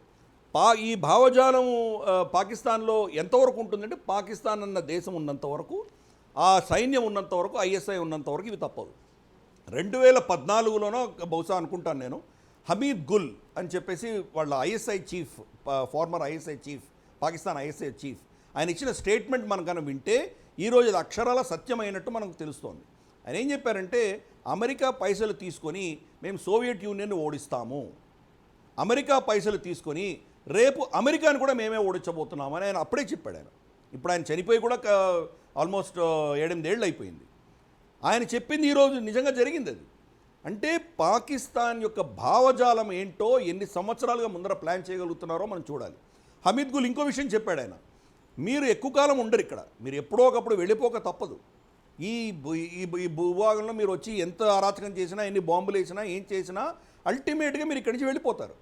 వెళ్ళిపోతే ఇక్కడ మేము శాసించేది, ఇక్కడ మొత్తం కబ్జా చేసుకొని దీన్ని ఇక్కడ అధికారం తీసుకునేది మా హక్కు అది. కాబట్టి మమ్మల్ని ఎవరు ఆపలేరు. మీరు ఎన్ని రోజులు ఉంటారో అన్ని రోజులు మేము వేచి ఉంటాం, మాకు టైం ఉన్నది, మేము ఆగగలిగిన కెపాసిటీ మాకు ఉన్నది. సో పాకిస్తానీ ఆలోచనలోనే ఆ భావజాలం అన్నది, భావజాలం గెలవాలి. 71లో మనం బంగ్లాదేశ్ యుద్ధంలో గెలిచామని మనం చెప్పుకుంటున్నాము, కానీ పాకిస్తాన్ 71 యుద్ధంలో భారతదేశం ఓడిపోయిందని చెప్పుకుంటారు. ఎలా ఓడిపోయింది అంటే వేరే దేశం తయారైంది కానీ అక్కడ ఉన్న భూభాగం భారతదేశానికి రాలేదు, మొట్టమొదటిది. రెండవది, అంత యుద్ధంలో వాళ్ళు గెలిచినా 90,000 సైన్యాన్ని వాళ్ళు యుద్ధ ఖైదీలుగా తీసుకున్నా మేము ఆక్రమించుకున్న జమ్మూ కాశ్మీర్లో ఒక అంగుళం కూడా మేము భారతదేశానికి తిరిగి ఇవ్వలేదు. కాబట్టి మేము గెలిచామా, వాళ్ళు గెలిచారా? పాకిస్తాన్ అన్నది మాకు ఒక పటిష్టమైన దేశంగా తర్వాత మేము తయారు చేసుకోగలిగినాం. అంటే వాళ్ళ ఆలోచన దృక్పథం మనం అనుకున్నటువంటి లాజిక్కి భిన్నంగా ఉంటుంది వాళ్ళది. ఆ ఆలోచన దృక్పథం ఉన్నంత వరకు టెర్రరిజం అన్నది వాళ్ళ చేతిలో ఉన్నటువంటి ఒక ఆయుధం. తాలిబాన్ అన్నది వాళ్ళ చేతిలో ఒక ఆయుధం. అది ఇస్లామిక్ కట్టర్పంథీ అని అంటున్నారు, చాలా ఉగ్రవాదులు అంటున్నారు, ఇవన్నీ పదాలు వాడుతున్నాం. కానీ నిజంగా మన భారతదేశంలో ఉన్న మౌలవీలో ఒక్క మౌలవీ అయినా తాలిబాన్ చేస్తున్నది తప్పు అని వీళ్ళు ఏమైనా చెప్పడం కానీ, ఫత్వా ఇష్యూ చేయడం కానీ జరిగిందా? వాళ్ళు స్త్రీల పట్ల వాళ్ళు చేస్తున్నటువంటి ఏవైతే దుశ్చర్యలు ఉన్నాయో అది తప్పు అని వీళ్ళు ఎవరైనా ఖండించగలిగారా? బుర్కా వేసుకోకపోతే కనుక కర్రతో కొట్టడము, ఇవన్నీ షరియాలో లేవు, ఖురాన్లో లేవు అని వీళ్ళు ఎందుకు చెప్పలేకపోతున్నారు? అంటే వాళ్ళు ఖురాన్లో ఉన్నది, షరియాలో ఉన్నది తూచా తప్పకుండా పాటిస్తున్నారు వాళ్ళు. కాబట్టి వాళ్ళు చేసింది తప్పు, ఇది ఖురాన్లో లేదు అని వీళ్ళు చెప్పలేరు. ఖురాన్లో ఉన్నది వాళ్ళు చేస్తుంటే కనుక ఖురానే తప్పు అనే ధైర్యము దమ్ము వీళ్ళకు లేదు. కాబట్టి అక్కడ కట్టర్పంథీ అన్న సమస్యే లేదు. ఇన్ఫ్యాక్ట్ నిన్న ఇమ్రాన్ ఖాన్ గారు ఇచ్చిన ట్వీట్ మనం కనుక చూస్తే బానిసపు శృంఖలాల నుంచి ఆఫ్ఘనిస్తాన్ బయటపడింది అని స్టేట్మెంట్ ఇచ్చాడు ఆయన. ఇదివరకు కూడా చాలాసార్లు ఒసామా బిన్ లాదన్ని షహీద్ అని పిలవడం, ఆయన పార్లమెంట్ సాక్షిగా చాలా చేశారు. అంటే కొంతమంది పార్లమెంట్లో కూర్చోవచ్చు, కొంతమంది గన్ను తీసుకొని బయట యుద్ధం చేయొచ్చు, వాళ్ళ భావజాలం అంతా ఒకటే. గజ్వాయే హింద్ కావచ్చు, లేదా ఈ మొత్తం వాళ్ళని ఇస్లామిక్ ఎక్స్పాన్షన్ ఆపగలిగింది మన భారతీయ సంస్కృతి, భారతీయ సివిలైజేషన్ ఆపగలిగింది. కాబట్టి దీన్ని ధ్వంసం చేయాలి, అది ఒకటే వాళ్ళ లక్ష్యం. ఆ లక్ష్యానికి వాళ్ళు ఆఫ్ఘనిస్తాన్ వాడుకుంటున్నారు. కాబట్టి మనకు ఈ భావజాలాన్ని మీద మనం ఫోకస్ చేయలేదంటే కనుక మీరు ఎన్ని దాడులు చేసినా, ఎన్ని బాలకోట్ స్ట్రైక్స్ చేసినా ఇంకా పుట్టుకొస్తూనే ఉంటారు వాళ్ళు. తాలిబాన్కి కానీ, మన ఆఫ్ఘనిస్తాన్కి కానీ, భారతదేశానికి కానీ లాస్టింగ్ పీస్ అంటే మనకు శాశ్వత శాంతి అన్నది మనకు దక్కదు. మనకు దక్కాలంటే కనుక పాకిస్తాన్ అన్న ఒక భావజాలం ఓడిపోవాలి. ఆ భావజాలం ఓడిపోయినంత వరకు వాళ్ళే గెలుస్తారు. రైట్. రామరాజు గారు, వాస్తవంగా అక్కడ మీరు చూసిన, అంటే మీరు ఇందాక చెప్పినటువంటిది నిత్యం అక్కడ బాంబు పేలుళ్ళు జరుగుతూ ఉంటాయి, పేల్చేస్తూ ఉంటుంటారు, అది కామన్గా జరుగుతూ ఉంటుంది. అంటే అక్కడ ఉన్నటువంటి పబ్లిక్ దాన్ని అలా చేసేటువంటి వాళ్ళని దుర్మార్గులు, అలాంటి వాళ్ళ జోలని ప్రజలు అంటే నాయకులు వాళ్ళు కాకూడదు అని అనుకుంటారా, అనుకోరా? 100% అనుకుంటారు, 100% అనుకుంటారు. ఎందుకంటే ప్రాణం అందరికి, ఎవరికైనా ఒకటే ప్రాణం. ఆస్తి నష్టమైనా, ప్రాణ నష్టమైనా, ఎవరికైనా ప్రాణమే. ఇప్పుడు మా ఇంట్లో ఒకళ్ళు పోయారంటే మనకి వాళ్ళు పైకి ఏడవరు, కానీ అంటే వాళ్ళకి అలవాటు పడిపోయింది కాబట్టి ఏడవరు. కానీ ఒక మనిషి ఇంట్లో ఒక మనిషి పోయాడంటే బాధే కదా. వాళ్ళు ఎప్పుడు కూడా వాళ్ళ చర్యల్ని ఎప్పుడు కూడా ఖండించకుండా ఉండరు, అందరూ ఖండిస్తారు. ఎందుకంటే కానీ లాభం లేదు, వాళ్ళు ఎక్కడుంటారో తెలియదు. అన్ని సూసైడ్ బాంబులు అన్నీ ప్లాన్డ్ కాబట్టి వాళ్ళు ఈ సూసైడ్ బాంబు స్క్వాడ్ ఎక్కడ ఉంటారో ఎలా ఉంటారో తెలియదు కాబట్టి వాళ్ళ ఎడ్యుకేషన్ 100% ఉంటుంది. కాబట్టి వాళ్ళు చెప్పినా వాళ్ళు ఎవరిని ఏం చేయలేరు. గవర్నమెంట్ కూడా ఊరికి ఖండిస్తుంది అంతే తప్ప వాళ్ళు ఎక్కడున్నారో తెలియదు, ఎలా చేసేదో తెలియదు. కాబట్టి దాన్ని ఎవరు డైరెక్ట్గా ఇప్పుడు ఎవరైనా వచ్చి డైరెక్ట్గా యుద్ధం చేస్తే వాళ్ళని చంపడానికి చేస్తారు, డైరెక్ట్గా యుద్ధం చేయరు. కాబట్టి వాళ్ళని ఎవరు ఊరికి ఖండిస్తారు తప్ప వాళ్ళని ఎక్కడ ఏం చేయలేరు. నెక్స్ట్ ఎక్కడ బాంబు వేస్తారో కూడా వీళ్ళు. అమెరికా లాంటి దేశం యూరోపియన్ యూనియన్ లాంటి సైన్యం, నాటో లాంటి సైన్యం కూడా అంత క్యాజువల్గా అలాంటి వాళ్ళని ట్రేస్ చేసి అటాక్ చేయలేకపోయిందా? వాళ్ళు మెయిన్ మేము ఉన్నప్పుడు కూడా టార్గెట్ వాళ్ళంతా నాటో దళాలను చంపడం, అమెరికన్ ఎంబసీ మీద బ్లాస్ట్ చేయడం, ఇండియన్ ఎంబసీ మీద బ్లాస్ట్ చేయడం, వాళ్ళు అప్పుడు ఎప్పుడు ఆగలేదే. నాటో అని వాళ్ళు ఎప్పుడు భయపడలేదు. నాటో వాళ్ళు అని భయపడ్డారు, కానీ వాళ్ళు ఎప్పుడు నాటో అని ఇందాక మన గిరిధర్ గారు చెప్పినట్టుగా వాళ్ళు దే ఆర్ వెరీ క్లియర్. ఎప్పుడు కూడా ఎనీ ఫ్రాడులెంట్ యాక్టివిటీస్ ఏ మెటిక్యులస్ ప్లాన్. వాళ్ళు ఎప్పుడు టార్గెట్ మిస్ అవ్వరు. అది నాటో కొడతారా, లేదా ఐఎంఎఫ్ కొడతారా, లేదా ఇండియన్ ఎంబసీ కొడతారా, యూఎస్ ఎంబసీ కొడతారా, వాళ్ళంతా పక్కా ప్లాన్ ఉంటుంది. ఇప్పుడు ఇందాక ఒక పాయింట్ ఆయన గిరిధర్ గారు చెప్పారు. ఇప్పుడు అమెరికా వాళ్ళు మనం చూస్తుంటే మన న్యూస్లో చూస్తున్నాం కదా, దీస్ డెమోక్రటిక్ గవర్నమెంట్ అని చెప్తాం, కానీ these are installed by America. అందరికీ తెలుసు అది. అమెరికా ఎవరు చెప్తే వాళ్ళే ప్రెసిడెంట్ అవుతారు. ఎలక్షన్ కూడా అమెరికన్ కొనసాగాలు నడుస్తాయి, వాళ్ళు చెప్పిన వాళ్ళు అవుతారు. ఎప్పుడైతే ఇన్స్టాల్డ్ గవర్నమెంట్ అంటే ఎప్పుడైతే వాళ్ళు తప్పుకున్నారో ఆటోమేటిక్గా ఆ ఇన్స్టాల్ కెపాసిటీ పోయింది కదా. ఇప్పుడు అంత తొందరగా ఎందుకు రాగలిగారు? ఎవరైతే ప్రెసిడెంట్ని పెట్టారో వాళ్ళే విత్డ్రా అయినప్పుడు ప్రెసిడెంట్కి అక్కడ సపోర్ట్ ఎక్కడుంది, శాంక్షన్ ఎక్కడుంది? సో న్యాచురల్లీ ఓవర్ పవర్ చేయడం ఈజీ వాళ్ళకి. లేదా ఒక 6 రోజుల్లో ఒక 20 సంవత్సరాలు కంట్రోల్ చేసిన వ్యవస్థని ఒక 6 రోజుల్లో వాళ్ళు పవర్ చేయగలిగారంటే అది అక్కడ సైన్యం పవరు తక్కువైపోవటమో, లేకపోతే తాలిబాన్ పవర్ ఎక్కువైపోవడం కాదు. ఎప్పుడైతే పలానా ఒక వ్యక్తిని ఇన్స్టాల్ చేశారు, ఆ ఇన్స్టాల్ చేసిన వ్యక్తి వెనక్కి వెళ్ళిపోతే దానికి అతనికి మోరల్గా అక్కడ ఎవరున్నారు? ఎవరు లేరు కదా. ఆటోమేటిక్గా దానికి కొలాప్స్ అయిపోయింది కదా. ఆటోమేటిక్గా తాలిబాన్ రాపోయినా కొలాప్స్ అయిపోయినట్టే కదా. ఒక మనిషిని నేను ప్రెసిడెంట్గా పెట్టాను, లేకపోతే గవర్నమెంట్ ఇన్స్టాల్ చేశాను, పలానా మినిస్ట్రీ అని పెట్టాను, వాళ్ళు నేను తప్పుకుంటున్నాను, నాకు సంబంధం లేదు, వాళ్ళు ఏమైతే అయ్యారంటే ఇందాక మాట అడిగారు. ప్రపంచం అంతా ఫస్ట్ నుంచి ఏమంటున్నారు, ఆఫ్ఘనిస్తాన్లో అంతా అమెరికా డిసైడ్ చేస్తుంది పాలసీ, ఆఫ్ఘనిస్తాన్ ఎలా ఉండాలో అమెరికా డిసైడ్ చేస్తుంది. ఇప్పుడు మొన్న కూడా అమెరికా డిసైడ్ చేసినప్పుడు ఎవరైనా మాట్లాడలేపారే? ఎందుకు మాట్లాడలేపారు? అందరూ కూడా మొత్తం ప్రపంచం అంతా కూడా అమెరికా మీదే నమ్మకం పెట్టారు, వాళ్ళే చేస్తున్నారని. సో ఇదంతా ఏమైంది? బరాక్ ఒబామా ఉన్నంత వరకు ఎంత డబ్బు ఖర్చైనా చేశాడు. ఎందుకు చేశాడు? ఆఫ్ఘనిస్తాన్ అన్నది ప్రాబ్లం ఆఫ్ఘనిస్తాన్కి కాదు, వరల్డ్ పీస్కి అంతలా జరుగుతుంది కాబట్టి దాన్ని మనం కంట్రోల్ చేయాలి. దాన్ని కంట్రోల్ చేయాలంటే మనం అక్కడ ఉండి మనం అక్కడ ఆ గ్రూమింగ్ లేకుండా కంట్రోల్ చేయాలని ఉద్దేశంతో చేశారు. అయితే ప్రజలు తిరుగుబాటు చేశారు, మనం ఇంత డబ్బు అమెరికా డబ్బులు పట్టుకెళ్ళి అక్కడ వేస్ట్ చేస్తున్నారని. దానికి ట్రంప్ ఏం చేశాడు? సార్ అలాంటప్పుడు నేను విత్డ్రా చేసుకుంటా అన్నాడు. ఇప్పుడు బైడెన్ ఏమన్నాడు? నేను మళ్ళీ కొత్తగా పాలసీ మారుతున్నాను, ఎందుకంటే ఒబామా చేసింది ట్రంప్ మార్చాడు, మళ్ళీ ఆయన చేసింది నేను మార్చుతాను, నేను దాన్నే కంటిన్యూ అవుతా అన్నాడు. అదే బైడెన్ కన్నా ధైర్యంగా ఉండి లేదు ఎంత డబ్బు ఖర్చు చేయాలని నేను అక్కడ ఉంటానంటే ఈ పరిస్థితి రాదు కదా. ఇవాళ తప్పు ఎవరు చేశారని కాదు, ఆ తప్పును సపోర్ట్ చేసి సమర్థించడం వల్ల ఇలా వెనక్కి విత్డ్రా రావడం వల్ల ఇప్పుడు నాటోనే ఎన్నోసార్లు అటాక్ చేశారు. నాటో దళాలు ఎంతోమంది చంపారు, వాళ్ళు అమెరికన్ ఆర్మీని ఎంతోమంది చంపారు. అమెరికన్ అదే కదా, అమెరికన్ వాళ్ళు దేశంలో వాళ్ళు ఏంటి, మన డబ్బులు పోతున్నాయి, మన సైన్యం పోతున్నారు, మన మనుషులు చచ్చిపోతున్నారు, మనం ఎందుకు సపోర్ట్ చేయాలంటున్నారు వాళ్ళు. మన ఇన్ని వేల కోట్లు, ఇన్ని లక్షల కోట్లు డాలర్లు స్పెండ్ చేసి ఇక్కడ డెవలప్మెంటల్ యాక్టివిటీస్కి ఇండియాతో పాటుగా వరల్డ్ అంతా అక్కడ చాలా ఖర్చు పెట్టింది కదా. ఇవాళ వచ్చేటప్పటికి గని వెళ్ళేటప్పుడు హెలికాప్టర్ల కొద్ది డబ్బులు, లేకపోతే విమానం నిండా డబ్బులు అవన్నీ పట్టుకెళ్ళాడు అంటున్నారు. అంటే అక్కడ కరప్షన్ ఏమన్నా ఉందా? కరప్షన్ వలన ప్రజలు విరక్తి చెంది తాలిబాన్లకు సహకరించడం జరిగిందా? డెవలప్మెంట్ అంటే వాళ్ళకి ఇష్టం ఉంటుందా, ఇష్టం ఉండదా? కరప్షన్ అయితే గ్యారెంటీగా ఉంటుందండి. ఎందుకంటే డోనర్ ఎకానమీలో కరప్షన్ లేకుండా ఎందుకు ఉంటుందండి? ఇప్పుడు మీరు వినాయక చవితికి సందర్భం పోగేస్తారు, దానికి అకౌంటబిలిటీ ఎవరు అడుగుతారు? అలాగే డోనర్ ఎకానమీలో వాళ్ళు కండిషన్లు పెడతారు, ఈ కండిషన్లు మీరు ఫుల్ఫిల్ చేస్తే డొనేషన్ ఇస్తామని. దాని 100% అకౌంటబిలిటీ వాళ్ళది చేయలేరు కదా. సో న్యాచురల్గా 100% గ్యారంటీగా హైయెస్ట్ కరప్టెడ్ కంట్రీ. ఇప్పుడు ఈవెన్ మిలిటరీ సరెండర్ అయిపోవడం కారణం కరప్షన్ వల్లే కదా. లేదా 3 లక్షల మందికి వాళ్ళు ట్రైనింగ్ ఇచ్చి ఆయుధాలు ఇస్తే వాళ్ళ కరప్షన్ వల్లే కదా అన్ని సరెండర్ చేసి దాసోహం అయ్యి వాళ్ళు పాదాబంధం చేసి వెళ్ళిపోయారు. వాళ్ళు కరప్షన్ లేకపోతే వాళ్ళు ట్రైనింగ్ అయిన వాళ్ళు 3 లక్షల మంది ట్రైనింగ్ అయిన వాళ్ళు నిలబడేవాళ్ళే కదా. గవర్నమెంట్ కూడా నిలబడేది కదా. గవర్నమెంట్ కూడా గ్యారంటీ అది చెప్పే కదా. అందరూ ఎవరైతే వెళ్ళిపోయారో చదువుకున్నారో వెనక్కి వచ్చారు మినిస్ట్రీగా. ఈ గవర్నమెంట్ ఎన్నాళ్ళు ఉంటుందో తెలియదు, ఎన్నాళ్ళు పోతుందో తెలియదు, ఉన్నంతకాలం డబ్బు సంపాదించుకోవాలి. ఎలా సంపాదించుకోవాలి? ఈ ప్రాజెక్ట్ పైసలు. సో న్యాచురల్గా కరప్షన్ ఉంటుంది. మనకే ఇంత 70 సంవత్సరాల స్వతంత్ర దేశం మనమే కరప్టెడ్ ఉంది, అమెరికానే కరప్టెడ్. కరప్షన్ ఎక్కడ లేదు, కరప్షన్ ఎక్కడైనా ఉంది. కానీ కరప్షన్లో వ్యతిరేకత వచ్చి తాలిబాన్లు ఎంకరేజ్ చేస్తామో తప్పది. కరప్షన్ వల్ల ఉంటుంది గ్యారంటీగా కరప్షన్, ఎందుకంటే అందరూ ఎవ్రీబడి ఈజ్ కరప్టెడ్.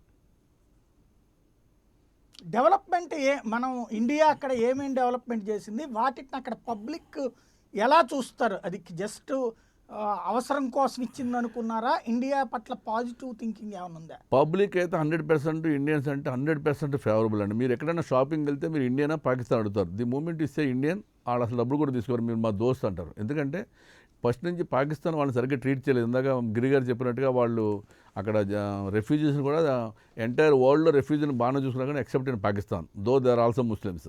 కాబట్టి అదొకటి వాళ్ళకి మామూలు ల్యాండ్ ఇష్యూలు కూడా ఉన్నాయి. ఆ బార్డర్ బలుచిస్తాన్ ల్యాండ్ ఇష్యూ కూడా లీజ్ అయిపోయిందా దానికి ఇవ్వలేదని అవి ఇష్యూలు ఉన్నాయి. So Pakistan they are not comfortable, they are not happy local citizens. Indian అంటే చాలా హైలీ ఎందుకంటే highly admire Indians like anything. మన దగ్గర ఇప్పుడు ఆ సినిమాలు చూసి హిందీ నేర్చుకున్నారు, మన సినిమాలు అన్నీ అక్కడ ఆడితే మన సినిమాలు చూసి హిందీ నేర్చుకున్నారు, మన సీరియల్స్ చూస్తారు. మామూలుగా ఇండియన్స్ అంటే ప్రాణం. లేకపోతే మేము అంతకాలం అక్కడ ధైర్యంగా ఎంత కొట్టగలిగాం, తాలిబాన్లు ఉన్నా కూడా కేవలం లోకల్ సపోర్టే కదా, లోకల్స్ అందరూ బ్రహ్మాండంగా ప్రాణం పెట్టి చూసుకునేవారు. చాలా ఇష్టం ఇండియన్స్ అంటే. అసలు మామూలుగా ట్యాక్సీ ఎక్కితే ఇండియన్స్ అంటే డబ్బులు కూడా తీసుకునేవారు కదా నా దగ్గర. మన హోటల్కి వెళ్ళి ఎక్కడంటే ఇండియన్స్ అంటే డబ్బులు కూడా తీసుకునేవారు సందర్భాలు చాలా ఉన్నాయి. అంత ఇష్టం ఇండియన్స్ అంటే, అందులో అనుమానం లేదు. ఎందుకంటే ఇండియన్ ఈ గిఫ్ట్లు ఇచ్చిందని కాదు, మామూలుగా ఇండియన్ మెంటాలిటీ అంటే కూడా బాగా ఇష్టం. ఇండియన్ గవర్నమెంట్ బ్రహ్మాండం డిఫరెంట్గా మంచి పార్లమెంట్ బిల్డింగ్ కట్టిపెట్టింది. అది కూడా మన ఓన్ అంబసీ కట్టుకోవడానికి 50 ఏళ్ళు పట్టింది. ఎప్పుడో రాజేంద్ర ప్రసాద్ ఫస్ట్ మన ప్రెసిడెంట్ ఫౌండేషన్ ఇస్తే ఓన్ ఎంబసీ మొన్న కట్టారు, 2 years బ్యాక్ కట్టారు. మరి అలాంటి వాళ్ళకి పార్లమెంట్ బిల్డింగ్ కట్టిపెట్టారు, డ్యామ్ కట్టారు. అసలు పవర్ లేకపోతే తజికిస్తాన్ నుంచి పవర్ లైను, బిహెచ్ఎల్, కేఈసీ అందరూ చేసి లాగారు. సో చాలా మంచి పనులు చేస్తారు. మామూలుగా అన్నీ అంటే స్టాండర్డ్ ఉండిపోతాయి ఎప్పటికీ. అలాగే బస్సులు ఒక 800, 900 టాటా బస్సులు ఇచ్చారు వాళ్ళకి, ఎయిర్ క్రాఫ్ట్ ఇచ్చారు 2. సో ఇండియా అంతా క్యాష్ ఇవ్వలేదు, అంత కైండ్ ఎఫర్ట్స్ ఉన్నాయి, అన్నీ కూడా ఉన్నాయి ఇన్స్టాల్. అఫ్కోర్స్ ఆ బస్సులు ఫ్లైట్స్ లేకపోవచ్చు, కానీ పార్లమెంట్ బిల్డింగు అన్నీ ఉన్నాయి కదా, డ్యామ్ అన్నీ ఉన్నాయి కదా, ఎలక్ట్రిసిటీ ఉంది కదా. ఇవాళ people are enjoying the electricity కదా. అంతమంది ఎలక్ట్రిసిటీ లేదు, చీకట్లో ఉండేవారు వాళ్ళు. సో న్యాచురల్గా ఇండియన్ అంటే దే హ్యావ్ హైలీ రెస్పెక్ట్. అంటే అండ్ ప్రజలకు ఉంది, తాలిబాన్ మెంటాలిటీ ఉన్నటువంటి వాళ్ళకి ఎట్లా ఉంది? తాలిబాన్కి any international support. Why somebody should come and support our country. వాళ్ళు ఫస్ట్ నుంచి ఏంటంటే వాళ్ళ కండిషన్ అది కదా, మొత్తం ఇంటర్నేషనల్ సపోర్ట్ అంతా విత్డ్రా అవ్వాలి. వాళ్ళ కండిషన్ అది, ఇంటర్నేషనల్ సపోర్ట్ అంతా విత్డ్రా అవ్వాలి, మన కంట్రీని మనమే పరిపాలించుకోవాలి, ఇంటర్నేషనల్ సపోర్ట్ మనకు ఎందుకు చేయాలి అని అదే కదా వాళ్ళ ఫస్ట్ నుంచి కండిషన్ అదే. అది any international target for them, only Americans అనే కాదు, ఎనీ అంటే ఇంటర్నేషనల్. వాళ్ళు ఇప్పుడు ఈ ధ్వంసం చేస్తారా, ఈ వంతెనలు ఇట్లాంటివన్నీ అప్పుడు పబ్లిక్ యాక్సెప్ట్ చేస్తారా? యాక్సెప్ట్ చేయడానికి ఉండదని చెప్తాం కదా.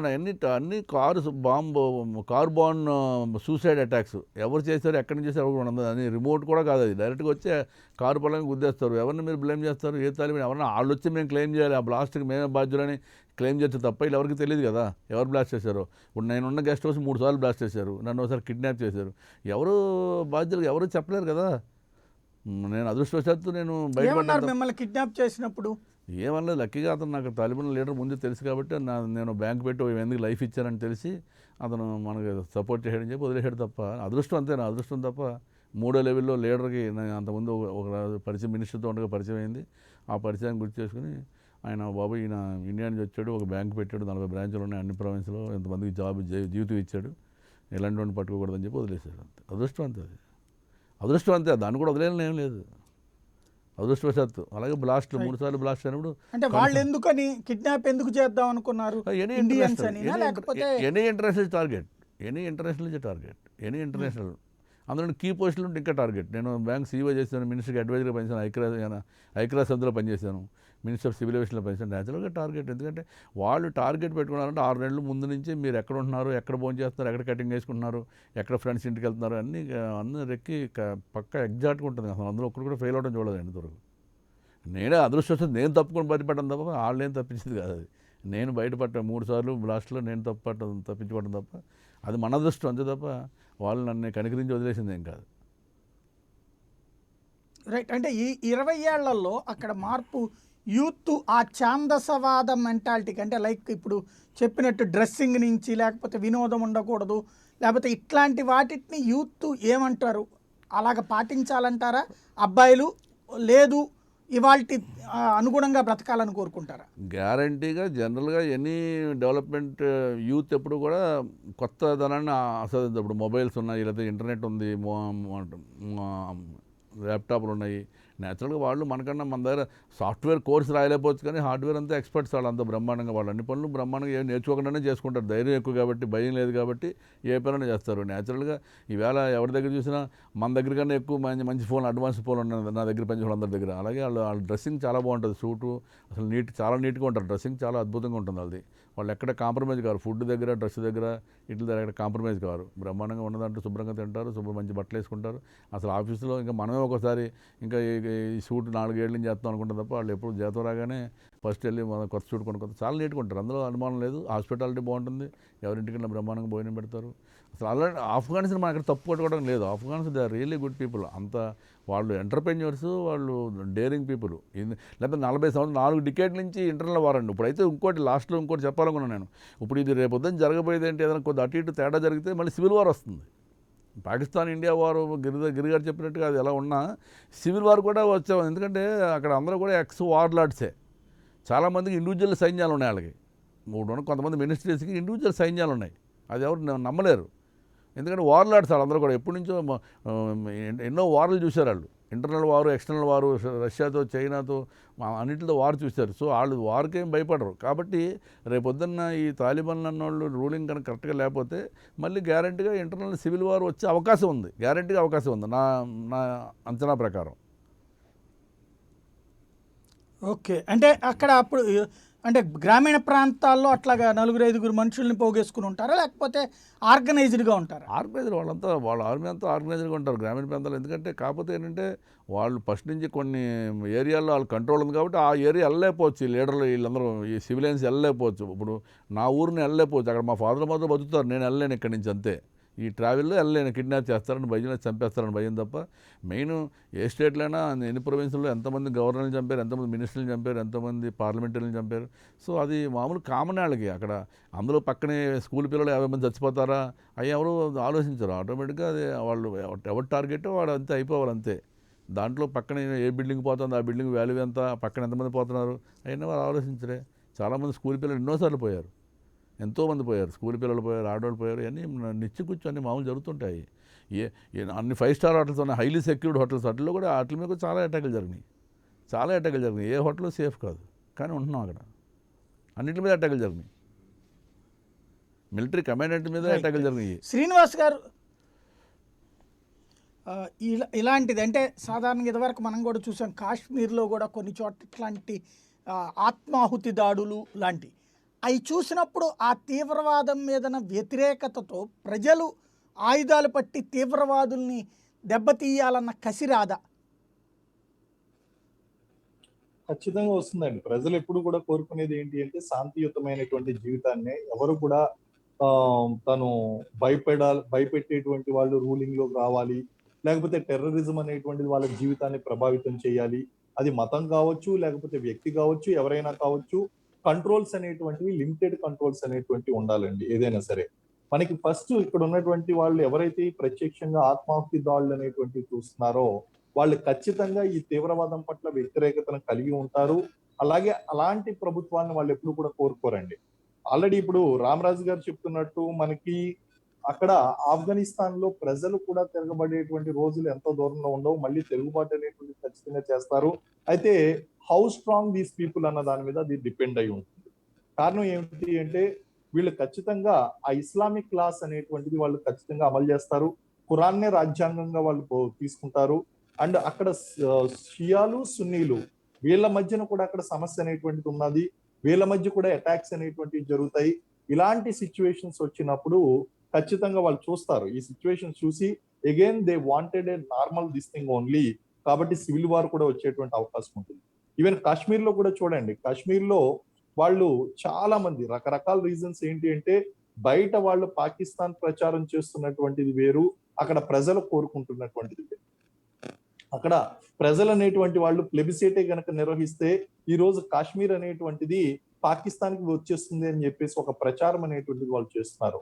కారణం ఏమిటి అంటే అక్కడ అన్స్టేబుల్ గవర్నమెంట్. ఈవెన్ ఇప్పుడు ఇండియన్ ఆర్మీ కూడా అక్కడికి వెళ్ళిందండి. ఇండియన్ ఆర్మీ కూడా వెళ్ళినప్పుడు they wanted to support the locals. కానీ లోకల్స్ అనేటువంటి వాళ్ళు కొన్ని మతపరమైనటువంటి కారణాల వలన తీవ్రవాదులకు ఎక్కువగా అంటే ఎస్పెషల్లీ ఆ శ్రీనగర్ ఏరియా ఇంటీరియర్ పాకెట్స్ ఏదైతే ఉన్నాయో ఆ పాకెట్స్ లో ఉన్నటువంటి వాళ్ళు మనం తీసుకున్నట్లయితే లడఖ్, శ్రీనగర్, జమ్మూ ఈ పాకెట్స్ లో మనం తీసుకున్నట్లయితే శ్రీనగర్ ఏరియాలో మిలిటెంట్స్ కి సపోర్ట్ ఇవ్వడం అనేటువంటిది జరిగింది. At the same time they are also attacking on army. ఆ శ్రీనగర్ ఏరియాలో మిలిటెంట్స్ అనేటువంటి వాళ్ళు ఆర్మీ మీద అటాక్ చేస్తున్నారు కాబట్టి ప్రజలు ఇబ్బంది పడడం లేదు. అదే గనక ఆ అటాక్ అనేటువంటి ప్రజల మీద జరిగినట్లయితే ప్రజలు ఖచ్చితంగా వాళ్ళని వ్యతిరేకించడం అనేటువంటి జరుగుతుంది. సో మనం ఎప్పుడు కూడా తుపాకీతో మనం రాజ్యాన్ని ఎస్టాబ్లిష్ చేయాలి, భయపెట్టి ఒకరి యొక్క లాయల్టీని మనం పొందాలి అనుకుంటే గనక presently we are living in the technological world and మార్పు అనేటువంటిది మనం కోరుకుంటున్నాం. ప్రెసెంట్ డే ఇక్కడ ఆఫ్ఘనిస్తాన్ లో ఉన్నటువంటి వాళ్ళు కూడా చూసుకుంటే గనక వాళ్ళ గడ్డాలు పెంచడం కావాలా, లేకపోతే ఆడపిల్లలు అనేటువంటి వాళ్ళు స్కూల్కి వెళ్ళకుండా ఉండడం కావాలా, వాళ్ళ ఇంట్లో సొంత ఆడపిల్ల రక్షణగా ఉండాలా అనేటువంటిది వాళ్ళు ఖచ్చితంగా నిర్ణయించుకుంటారు. ఈ రోజు ఆ ఎగురుతూ ఉన్నటువంటి విమాన రెక్కల మీద ప్రయాణిస్తూ అక్కడి నుంచి గాల్లోంచి కింద పడిపోయి ఆ ప్రాణాలు సైతం లెక్క చేయకుండా ఏదో విధంగా దేశం నుంచి బయటికి పారిపోవాలి అని ప్రజలు ఆలోచిస్తున్నారు అంటే అక్కడ ఎంత ఘోరమైనటువంటి పరిస్థితులను వాళ్ళ కళ్ళ చూడడం వలన వాళ్ళు ఎలాంటి నిర్ణయాలు తీసుకున్నారు అన్నది మనం ఊహించుకోవచ్చు. ఖచ్చితంగా తాలిబాన్ అనేటువంటి పరిపాలన ఏదైతే ఉందో ఆ పరిపాలన ప్రజలు ఏమాత్రం కూడా ఇష్టపడరు.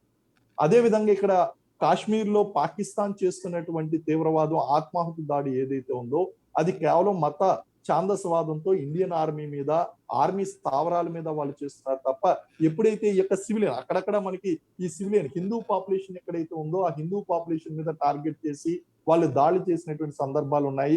ఆర్మీని సపోర్ట్ చేసినటువంటి వాళ్ళు ఎవరైతే ఉన్నారో వాళ్ళని టార్గెట్ చేసి దాడి చేసినటువంటి సందర్భాలు ఉన్నాయి.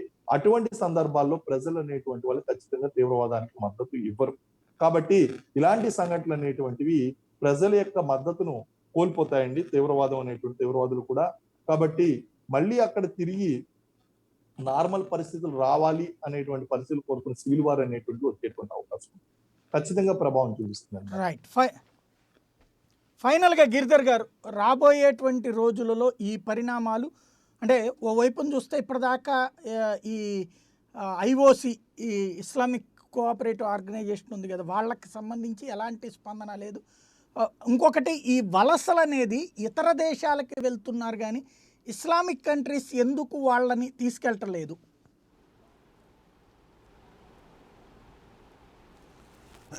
అది పెద్ద ప్రశ్న, నిజంగా మనందరూ ప్రశ్నించాలి. ఆఫ్ఘనిస్తాన్ ఒకటే కాదు, సిరియా నుంచి వెళ్ళిన వాళ్ళు తీసుకోండి, లేదా మనకు ఇతరత్ర మనకు కువైట్ నుంచో, ఇరాక్ నుంచో, లేదా ఐసిస్ దాడుల నుంచి, పాలస్తీనా, ఇక్కడి నుంచి వెళ్ళిన వాళ్ళని కూడా సౌదీ అరేబియా తీసుకోలేదు, కువైట్ తీసుకోలేదు. సో ఆ ఇస్లామిక్ దేశాలు ఎవరు వాళ్ళని తీసుకోవట్లేదు. అలాగే ఇక్కడి నుంచి తాలిబాన్ నుంచి పారిపోతున్న వాళ్ళని తీసుకోవట్లేదు. కానీ యూరోప్ తీసుకోవాలి, భారతదేశం తీసుకోవాలి, అమెరికా తీసుకోవాలి, కెనడా తీసుకోవాలి, ఆస్ట్రేలియా తీసుకోవాలి. ఇది ఒక కుట్రపూరితంగా జరిగినటువంటి విషయం. ఇది డెమోగ్రఫీని చేంజ్ చేసుకుంటూ ఇస్లామిక్ మెజారిటీ పెంచుకుంటూ వెళ్ళి అక్కడ కూడా షరియాని ఇంపోజ్ చేసేటువంటి ప్రక్రియలు జరుగుతున్నాయి. ఇన్ఫ్యాక్ట్ మనకు ఆల్రెడీ యూరోప్లో ఈ సమస్య అనేది చాలా తీవ్రంగా తయారైంది. జర్మనీలో యాంజెలా మర్కెల్ వీళ్ళందరూ రాండి, అందరినీ మేము తీసుకుంటామని చెప్పి ఆవిడ పిలవడం. అలాగే అక్కడ జస్టిన్ ట్రూడో ఎవరైతే మన కెనడియన్ ప్రైమ్ మినిస్టర్ ఉన్నారో ఆయన యాక్చువల్గా విమానాశ్రయానికి వెళ్ళి సిరియా నుంచి వస్తున్న ఈ రెఫ్యూజీస్ని అందరినీ స్వయంగా ఆయన ఆలింగనం చేసుకొని ఆయన ఇన్వైట్ చేయడం, ఇటువంటి పిచ్చి పనులన్నీ వీళ్ళు చాలా చేశారు. వీళ్ళు ఈ చేయడం వల్ల వాళ్ళ దేశంలో ఈరోజు అంతా కూడాను టెర్రరిజం అన్నది కావచ్చు, ఎక్స్ట్రీమిజం అన్నది కావచ్చు, ఇవి విపరీతంగా పేటరేగిపోయి మనం గత సంవత్సరంలో 2020 జనవరి 1వ రోజు మామూలుగా మ్యూనిక్, బెర్లిన్ ఇక్కడంతా కూడాను వాళ్ళు న్యూ ఇయర్స్ డే సెలబ్రేట్ చేసుకుంటుంటుంటే కనీసం అంటే ఒక 100కు పైగా అమ్మాయిలని వీళ్ళు విస్థాపితులే వచ్చిన వాళ్ళు రేప్ చేశారు. అంటే వాళ్ళ సంస్కృతి ఏంటి, అక్కడ వచ్చి చూస్తున్న సంస్కృతి ఏంటి, వీళ్ళు ఒక కొలాప్స్ అయిన ఫెయిల్ అయినటువంటి దేశాల్లో ఇస్లామిక్ కట్టర్పంథీ ఉన్నటువంటి భావజాలం ఉన్న దేశాల నుంచి పారిపోయి సంపన్న దేశాలు, శాంతిగా ఉన్న దేశాల్లో అదే ఇస్లాంని మళ్ళీ స్థాపించాలని ప్రయత్నం చేస్తుంటారు వీళ్ళు. అది అక్కడ వచ్చిన ప్రాబ్లం. అమెరికాలో కూడా చూస్తే వాళ్ళు ఇప్పుడు సెనెట్లోనూ హౌస్ ఆఫ్ రిప్రజెంటేటివ్స్ కూడా వాళ్ళు వెళ్ళగలిగారు. ఇలాన్ ఒమర్ లాంటి వాళ్ళు మెయిన్ స్ట్రీమ్ అయిపోయారు. వీళ్ళు సటిల్గా వాళ్ళు తాలిబాన్ని సపోర్ట్ చేస్తారు, పాకిస్తాన్ని సపోర్ట్ చేస్తారు, సివిలియన్స్ ట్రైంగ్ టు రెసిస్ట్ అని ఒక పదం వాడతారు. వీళ్ళు మామూలు యుద్ధం చేసేవాళ్ళు కాదు, వాళ్ళ హక్కులను కాపాడుకోవడం కోసం ప్రయత్నం చేస్తున్నారు అని చెప్పి ఇట్లాంటి భావజాలాలు వాళ్ళు పెడతారు. సో మనకి ఇంటర్నేషనల్గా మనం చూస్తే కనుక ఈ మైగ్రేషన్స్ అన్నీ కూడాను దీని వెనకాల కుట్ర తప్పకుండా ఉన్నది. నిజంగా దాన్ని పటిష్టంగా తట్టుకోగలమా లేదా అన్నది వాళ్ళు ఆలోచించుకోవాలి. భారతదేశం ఈసారి మనం స్పష్టంగా మనం చెప్పడం జరిగింది, హిందువులు కానీ, సిక్కులు కానీ, మైనారిటీస్ ఆఫ్ఘనిస్తాన్లో ఉన్నవాళ్ళు భారతదేశానికి రావాలంటే మేము వాళ్లకు మా చాతనైన సాయం చేస్తాము అని మనం ఆఫీషియల్గా డిక్లేర్ చేశాం. దానికి వ్యతిరేకంగా ఇక్కడ చాలా లెఫ్ట్ లిబరల్ మేధావులందరూ కూడా అక్కడ ముస్లిమ్స్ పరిస్థితి ఏంటి, వాళ్ళని ఎందుకు తీసుకోరు మీరు అని చెప్పి భారతదేశాన్ని తిడుతున్నారు. కానీ మీరు సౌదీ అరేబియాని ఎందుకు అడగట్లేదు, మీరు పాకిస్తాన్ ఎందుకు అడగట్లేదు? ఈ చైనాలో యూగర్ ముస్లిమ్స్ ఉన్నారు కదా, అక్కడ తీసుకోమనండి చైనాని. చైనా చాలా సంపన్నమైన దేశం కదా, మనకంటే ఆ 10 రెట్ల ఎక్కువ జీడిపి ఉన్నటువంటి దేశం అది. వాళ్ళెందుకు తీసుకోరు వీళ్ళని? అంటే ఇదంతా కూడా ఒక కుట్రపూరితంగా జరుగుతున్నటువంటి వ్యవహారం కిందే మనం పరిగణించాలి ఇది. కానీ అమెరికా చేసినటువంటి చర్య ఏదైతే ఉన్నదో, నిన్న అమెరికన్ ప్రెసిడెంట్ జో బైడెన్ ఇచ్చిన స్టేట్మెంట్ చూస్తే కనుక అది చాలా అవమానకరమైనటువంటిది. అసలు గుట్నేపే టేక్ ది అంట మన హిందీలో. నిజంగా ఆయన చెప్పింది అసలు నిజంగా దాన్ని ఏమనాలో నాకు అర్థం కాదు. ఆయన ఏమన్నారంటే మేము ఇది ఎప్పుడో జరుగుతుందని తెలుసు, కానీ ఇంత తొందరగా జరుగుతుందని మేము ఊహించలేదు. తొందరగా జరిగింది అంతే, కానీ మేము చేసుకుంది కరెక్ట్ నిర్ణయం. ఎన్ని రోజులు ఉంటాము, ఎప్పుడు వెళ్ళినా కానీ మేము వెళ్ళొచ్చు. No time is good time. ఇప్పుడు మేము వెళ్ళింది కరెక్ట్గానే వెళ్ళాము అని చెప్పి స్టేట్మెంట్ ఇవ్వడం జరిగింది. మీరు నిజంగా అక్కడ ఒసామా బిన్ లాదన్ కోసం వెళ్తే 10 ఏళ్ల క్రితమే ఒసామా బిన్ లాదన్ చంపారు. 10 ఏళ్ళు మీరేం చేశారు అక్కడ? అక్కడ ఒక వాళ్ళ ఆర్మ్స్ అండ్ అమ్యునిషన్ అంటే వాళ్ళ మందు సామాగ్రి తయారు చేసిన డిఫెన్స్ ఇండస్ట్రీ, ఆ ఇండస్ట్రీ యొక్క లాభాల కోసం మీరు అక్కడికి వెళ్ళారు. అక్కడ బాంబులు వేసి అక్కడ మొత్తం విధ్వంసం సృష్టించి, మారణకాండ సృష్టించి, ఎంతో లక్షల మంది వాళ్ళని బలి తీసుకొని మీరు అల్టిమేట్గా ఈరోజు మాకేం తెలియదు అని చెప్పి నా స్టేట్మెంట్ ఇవ్వడం, మేము అక్కడ రాష్ట్రాన్ని నిర్మాణాని కోసం మేము వెళ్ళలేదని స్టేట్మెంట్ ఇవ్వడము ఎంత దురదృష్టమైన విషయమో చూడండి. మీకు అమెరికాకి సపోర్ట్ చేసినటువంటి, మీకు కనీసం మీ సింపుల్గా ట్రాన్స్లేటర్స్ ఎవరైతే ఉన్నారో వాళ్ళని కూడా మీరు వదిలేసి వెళ్ళిపోయారు. నిన్న కాబూల్ ఎయిర్పోర్ట్లో మనం చూసిన దృశ్యాలు చూస్తే కనుక ఎంత బాధాకరమైనవి. దానికి బాధ్యత ఎవరు వహించాలి? అమెరికా వహించాలి. కానీ పోనీ వీళ్ళు ఏమైనా తీసుకెళ్లారా? వాళ్ళని సపోర్ట్ చేస్తున్న వాళ్ళంటే వాళ్ళని డంప్ చేసి వెళ్ళిపోయారు. కొన్ని వేల మందిని, ఒక 2-3 వేల మందికి మాత్రమే వీసాలు ఇచ్చారు వాళ్ళు, మిగతా వాళ్ళకి ఇవ్వలేదు వాళ్ళు. కాబట్టి ఇదంతా కూడాను వాళ్ళ పని వాళ్ళు చేసుకొని వెళ్ళిపోయారు. కానీ ఏ దేశానికి వాళ్ళు ఎటువంటిది ఒరిగేదేం లేదు. వియట్నాంలో కావచ్చు, కొరియాలో కావచ్చు, లేదా ఇప్పుడు ఆఫ్ఘనిస్తాన్లో కావచ్చు, ఇరాక్లో కావచ్చు, రెండో ప్రపంచ యుద్ధం తర్వాత అమెరికా గెలిచిన యుద్ధం అంటూ ఒకటి కూడా లేదు. ప్రతి దాంట్లో ఓడిపోయారు. ప్రతి దాంట్లో ఒక పెద్ద సమస్య తీసుకొచ్చి భారతదేశం లాంటి అంటే ప్రోగ్రెసివ్ దేశాలు, శాంతియుతమైన దేశాలకి వీళ్ళు సమస్యలు తీసుకొచ్చే విధంగానే పనిచేస్తున్నారు. కానీ నిజంగా ఈ ప్రాంతాన్నంతా కూడా అల్లకల్లోలం చేయడానికి కారణం ఇటువంటి విస్తారవాదాలు, సామ్రాజ్యవాదాలు, వాళ్ళ వల్ల మనం చాలా దెబ్బతిన్నాం. అది ఆయన ఇంకా స్టేట్మెంట్ ఇచ్చారు జో బైడెన్, ఏంటి మేము డిప్లొమాటిక్గా చేయవలసినవన్నీ చేస్తామన్నారు. 20 ఏళ్లుగా మీ సైన్యం చేయలేదు, మీరు డిప్లొమాటిక్గా ఏం చేయగలరు? ఇదంతా కూడా పిచ్చి మాటలు ఇవి. అల్టిమేట్గా వాళ్ళు చేయాల్సింది వాళ్ళు చేసి వెళ్ళిపోయారు. మొత్తం ఈ ఏరియా అంతా కూడాను ఇప్పుడు యుద్ధ వాతావరణం ఉంటుంది కాబట్టి వాళ్ళ దగ్గరే మళ్ళీ సామాను కొనుక్కోవాలి. కాబట్టి ఇదంతా కూడాను ఒక వాళ్ళ బిజినెస్ ఇంట్రెస్ట్ కోసం, వాళ్ళ కార్పొరేట్ ఇంట్రెస్ట్ కోసము ఈ ప్రాంతాన్నంతా వాళ్ళు అస్థిరం చేసి వెళ్ళిపోయారు వాళ్ళు. అది ఒక స్ట్రాటజీ ప్రకారమే చేశారు వాళ్ళు. దాంట్లో వాళ్ళు భారతదేశంలో మనకు కొంత నష్టం వచ్చినా వాళ్ళు దానికి ఏం పట్టించుకోరు వాళ్ళు. అల్టిమేట్గా మన ఇంట్రెస్ట్ మనం చూసుకోవాలి, భారతదేశం ఇంట్రెస్ట్ మనం చూసుకోవాలి. అక్కడి నుంచి స్పిల్ ఓవర్ కాకుండా ఏం చేయాలని మనం చూడాలి. ఒక తప్పిదం చేసాం మనము. ఫిబ్రవరిలో మనం పాకిస్తాన్తో సీజ్ ఫైర్ మనం ఒప్పుకున్నాము. సీజ్ ఫైర్ ఒప్పుకొని మనం ఫైరింగ్ ఆపేసాం మనము. నా దృష్టిలో ఆ సీజ్ ఫైర్ అనేది మళ్ళీ మనం ఉల్లంఘించి మళ్ళీ మనం కాల్పులు జరపాలి. పాకిస్తాన్కి వారం 10 రోజుల కంటే ఎక్కువ ఫైరింగ్ చేసేటువంటి శక్తి, సోమత, మందు సామాగ్రి లేదు వాళ్ళ దగ్గర. మనం ఎప్పుడైతే ఇది మొదలు పెడతామో ఆఫ్ఘనిస్తాన్లో వాళ్ళ ఇంట్రెస్ట్ తగ్గిపోయి ఈ భారతదేశ సరిహద్దుల మీద వాళ్ళు ఇంట్రెస్ట్ పెడతారు. కాబట్టి ఆఫ్ఘనీలకు కొంత ఊరట కలుగుతుంది, వాళ్ళు ఏం చేయాలో నిర్ణయించుకునే అవకాశం దొరుకుతుంది. ఇది మనం చేసినప్పుడు తాలిబాన్లు కావచ్చు, టెర్రరిస్టులు కావచ్చు, మన కశ్మీర్లోనో ఇతరత్ర ప్రాంతాల్లోకి వాళ్ళు పంపించే వెసులుబాటు వాళ్ళు దాన్ని కూడా మనం బంద్ చేయగలిగిన వాళ్ళం అవుతాం. కాబట్టి మనం ఇదివరకు ఉన్నటువంటి శాంతి కామకులుగా మనకు చేతుల్లో మడిగట్టుకొని చేతులు పట్టుకొని కూర్చునేటువంటి పరిస్థితి లేదు. ప్రోయాక్టివ్గా మనం డెసిషన్స్ తీసుకోకపోతే, ముందస్తుగా మనం కొన్ని చర్యలు చేయకపోతే మనకు మళ్ళీ గతంలో జరిగినట్లు టెర్రరిజం ఇక్కడ పేటరేగిపోయే ప్రమాదం ఉన్నది. మనం మన ఇంట్రెస్ట్ చూసుకోవాలి. రైట్.